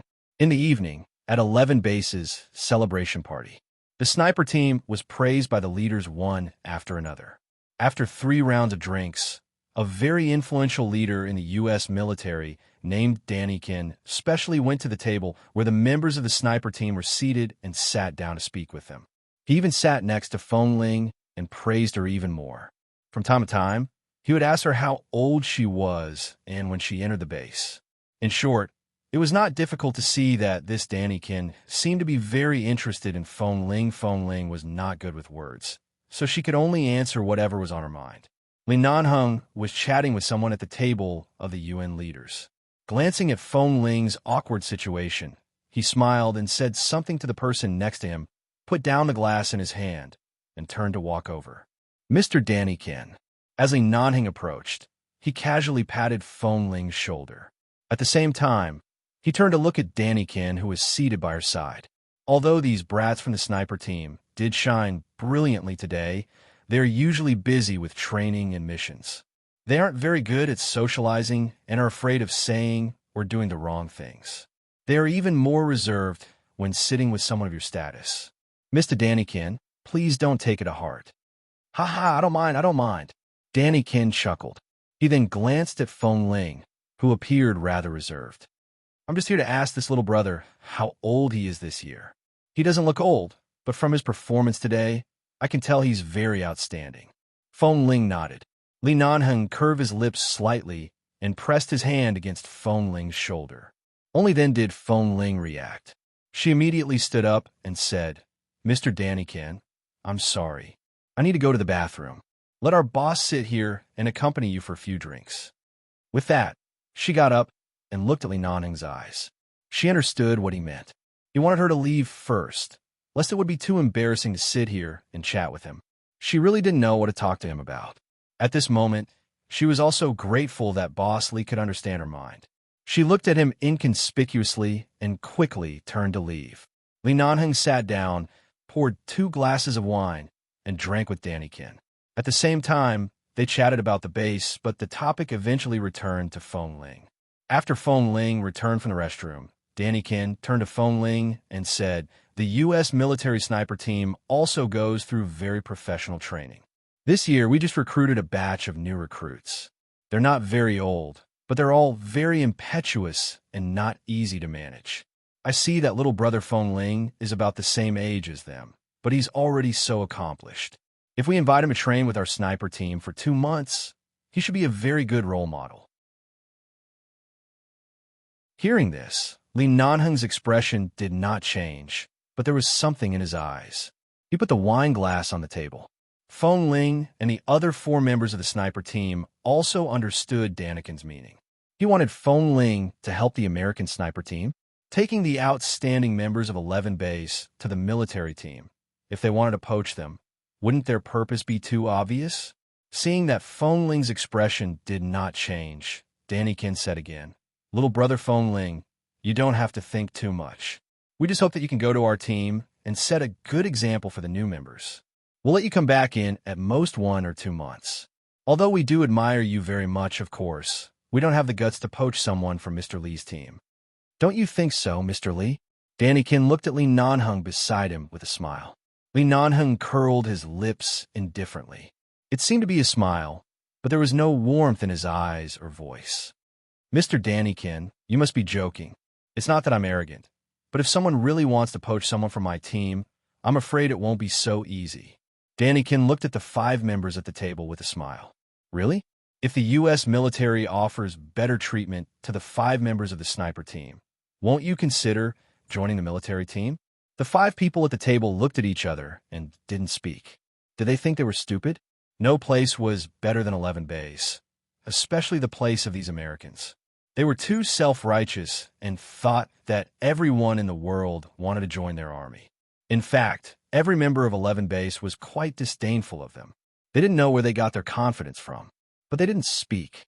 In this situation, even if 11 Base and the military were evenly matched, as long as Bosley didn't break the superficial peace, they naturally wouldn't talk nonsense. Not getting the response he wanted, Daniken raised his eyebrows and looked at Feng Ling. "This time, we want to invite little brother Feng Ling over just to exchange pointers between 11 Base and the U.S. military. We don't mean anything else, but if we really want little brother Feng Ling to join us in the future, we may offer a generous bonus of at least $3 million a year. Little brother, won't you consider it?" Feng Ling smiled politely, but didn't answer. The other 4 also didn't speak, but they were instantly amused. The people in the military were really arrogant. They probably thought that they were the only ones with the most money. But they didn't know that the United Nations had always been on 11 Base's side. Whether it was the public funding from the United Nations or the Li family behind this base, they didn't lack money at all. Not to mention Feng Ling, who could get hundreds of thousands of dollars every time he went out on a mission. Even the other newcomers in the base could easily make a lot of money in a year. They used money as a temptation. It could be seen how ignorant the military was and how much they didn't understand 11 Base. Li Nanheng also glanced at Feng Ling at this time. "Do you want to go?" Bosley suddenly asked, and Feng Ling answered directly, "If it's just to learn from each other for a month or 2, I can accept it. I don't need any reward. As for the rest, thank you very much for your praise, Mr. Daniken. I have a deep affection for 11 Base and will not leave easily. Besides, I don't lack money." Bosley nodded. "I don't lack money." These simple and pure words became an invisible slap on Daniken's face.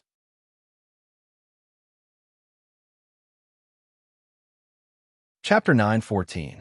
Feng Ling didn't respond directly, but turned to look at Li Nanheng. Li Nanheng also had a faint smile on his face, and no one could tell what he was thinking. The man's slender fingers played with the wine glass in his hand, and the smile on his lips widened. But those who knew him knew that this kind of smile was full of danger signals from Bosley. Even if he said he wouldn't poach people, he still did it blatantly. Mr. Daniken really thought that Bosley was too lazy to argue with the military, so he could let them be so shameless. Since Mr. Daniken has spoken, Phone Ling, pack up your things and go back with him tomorrow. Li Nanheng smiled slightly. When Danny Kin raised his eyebrows in satisfaction, he gently put the glass on the table, and the bottom of the glass made a muffled sound on the table, which made people's hearts tremble slightly.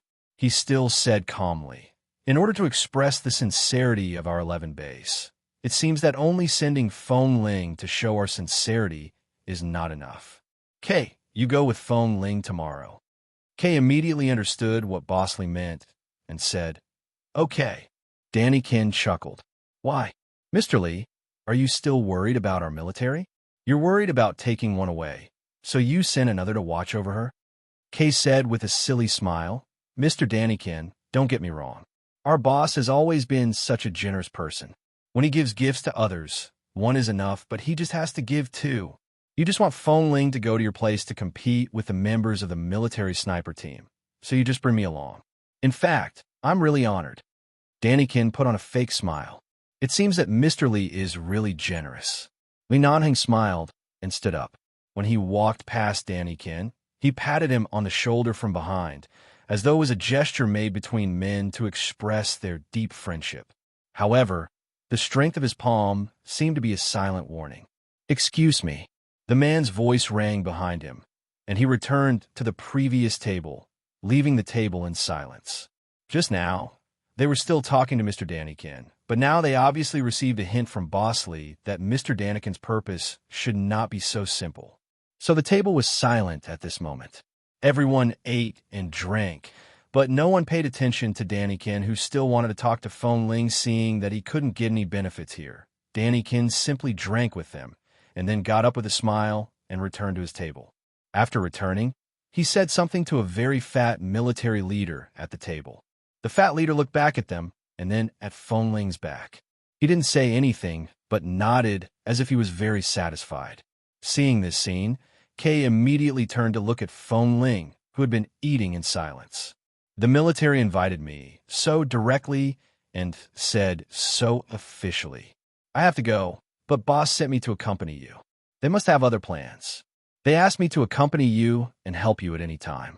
Don't worry, I'm here." Phone Ling, "I'm not a little girl who needs to be protected.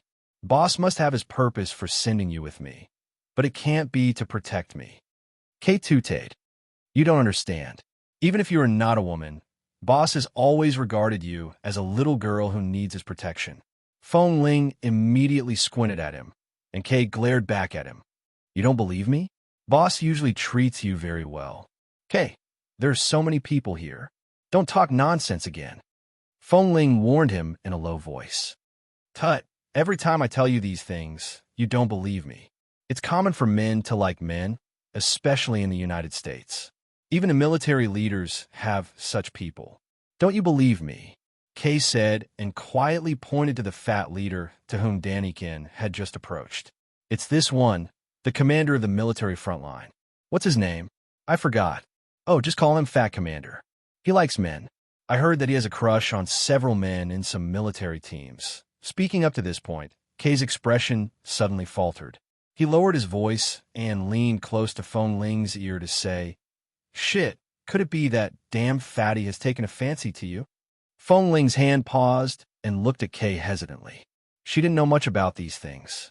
Seeing her confused expression, Kay hurriedly whispered to her ear, "I just heard that this fat commander likes men, especially fair and beautiful men. He has played with many men. All the men in our base are tough men, but you look the most delicate and tender. I guess he likes you. Otherwise, why would Danikin suddenly ask you to go with them? Oh my God, they have bad intentions towards you. No, I can't do this. I have to talk to boss." Kay got up, suddenly ran to Li Nanheng's table, and whispered, "Boss, come out with me." Li Nanheng glanced at him. "What's the matter? Come out with me. I have something to talk to you." Li Nanheng got up, and Kay followed behind him. When he passed by Phone Ling, he even winked at her. Seeing Kay's expression, Li Nanheng didn't speak. After walking out of the banquet hall, Kay looked around and quickly said, "Boss, does Danikin have any ulterior motives? I heard that the fat commander seems to like fair and clean little boys like Phone Ling." Kay said this with a mysterious look on his face. Li Nanheng said indifferently. You know a lot. Kei immediately laughed. Haha, of course. I was an intelligence officer in some places before I entered the base. I know what to do. No matter what they say or do, remember to follow Feng Ling at all times. Don't let her leave your sight. Within 5 days, there will be a mission in the base that needs a sniper. They can't hide this reason, so they must send you back openly. Shit, no wonder you agreed so readily. I thought you really planned to let us go to their place for so long. Kei raised his hand and scratched his head. Then Feng Ling, just follow her. Oh, if I can't leave her sight, should I sleep with Feng Ling at night? Li Nanheng immediately took a deep look at him. He did not speak, but smiled. The smile in his eyes did not reach his eyes. He raised his hand and pressed hard on his head.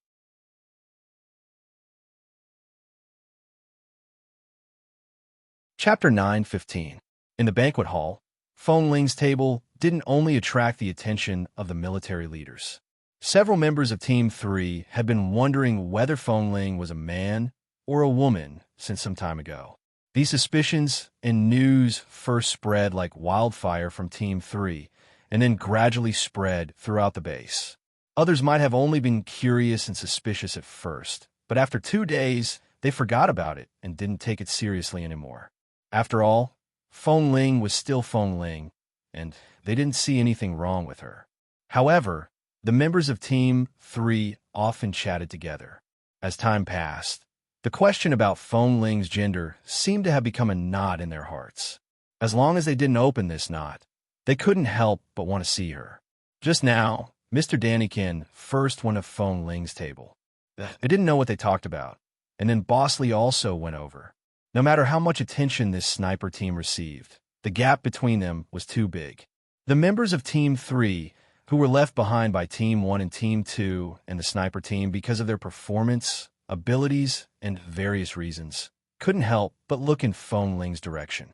There were more Western-style dishes in the banquet hall, and of course, there were many Chinese dishes specially made by chefs. Most of them had to get up and bring a plate back to eat, as if they were eating a buffet. Tam sat in the inner side and was too lazy to move.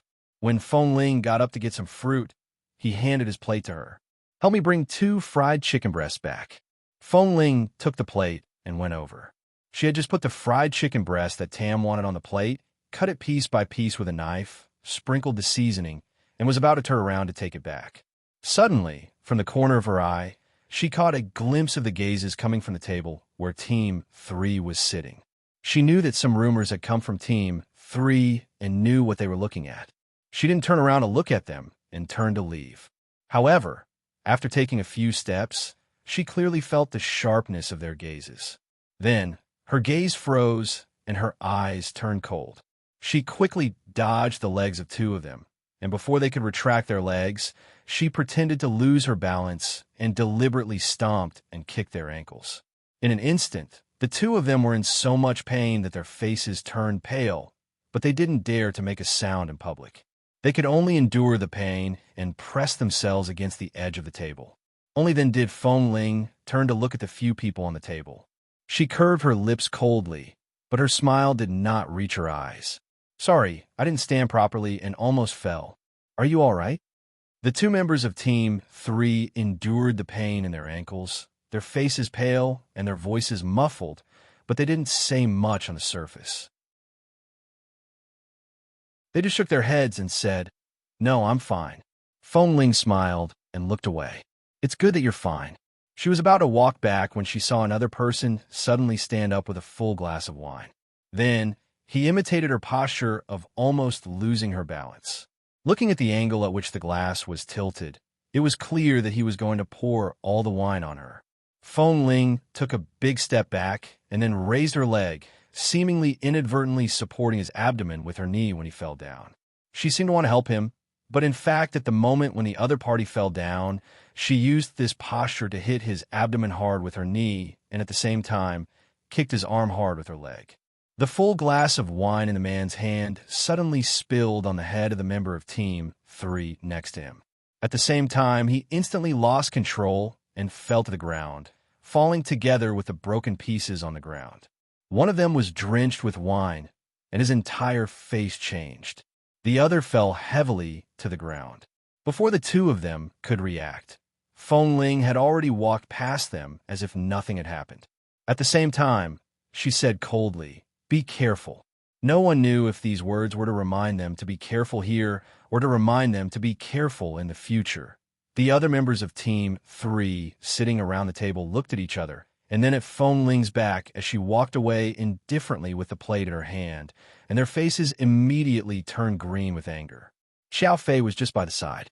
Seeing this scene, he could tell that the members of Team 3 wanted to pour the wine on Feng Ling's chest. Such a blatant test. Did they know something? He got up and walked over to help the member of Team 3 who was struggling to get up. Seeing him holding his stomach and grimacing in pain when he got up, he raised his eyebrows and asked, "What's wrong with you guys? Don't tell me you're not targeting Feng Ling. He's not in the same training camp as you guys, and we rarely interact. How did Feng Ling offend you?" "Brother Qiao." The man covered his stomach that Feng Ling had just hit and said with some pain, "We didn't mean anything else. Don't misunderstand. We're not targeting him. We were really careless just now." "Careless? You almost spilled a full glass of wine on him. This is carelessness. Don't you know how Feng Ling has always won? His skills and speed, even the three of you together may not be able to beat him. How dare you play tricks on him? Do you really want to die?" That person pressed his stomach, and his expression immediately darkened. He then turned to look at Feng Ling, ignoring everything else. His curiosity was too strong. In the end, he couldn't help but say, "Brother Qiao, don't you think Feng Ling is like a girl? We don't have any other intentions. We just want to know if he's a man or a woman because of the recent rumors in the base. We originally wanted to help her take off her clothes with this incident. That's all. We really don't have any other malicious intentions." Hearing this, Xiao Fei immediately raised his eyebrows and snorted. "I knew you guys didn't have good intentions. Sure enough, what are you planning? Usually, when you go on missions, your Team 3 is always protected by the members of other teams, but now you actually directly target the people in front of you." The man immediately looked a little ashamed.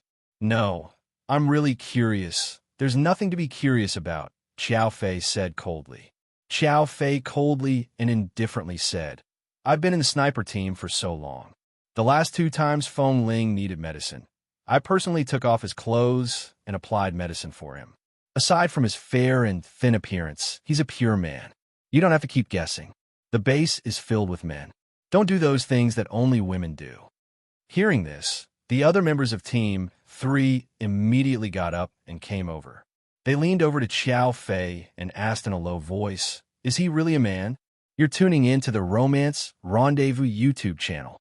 We're so grateful for your support, and don't forget to subscribe to join us on this incredible journey through captivating stories. Your generosity through donations truly makes a world of difference, as it's the primary source of revenue that allows me to expand and enhance this channel for you. Thank you from the bottom of my heart for being a part of this adventure.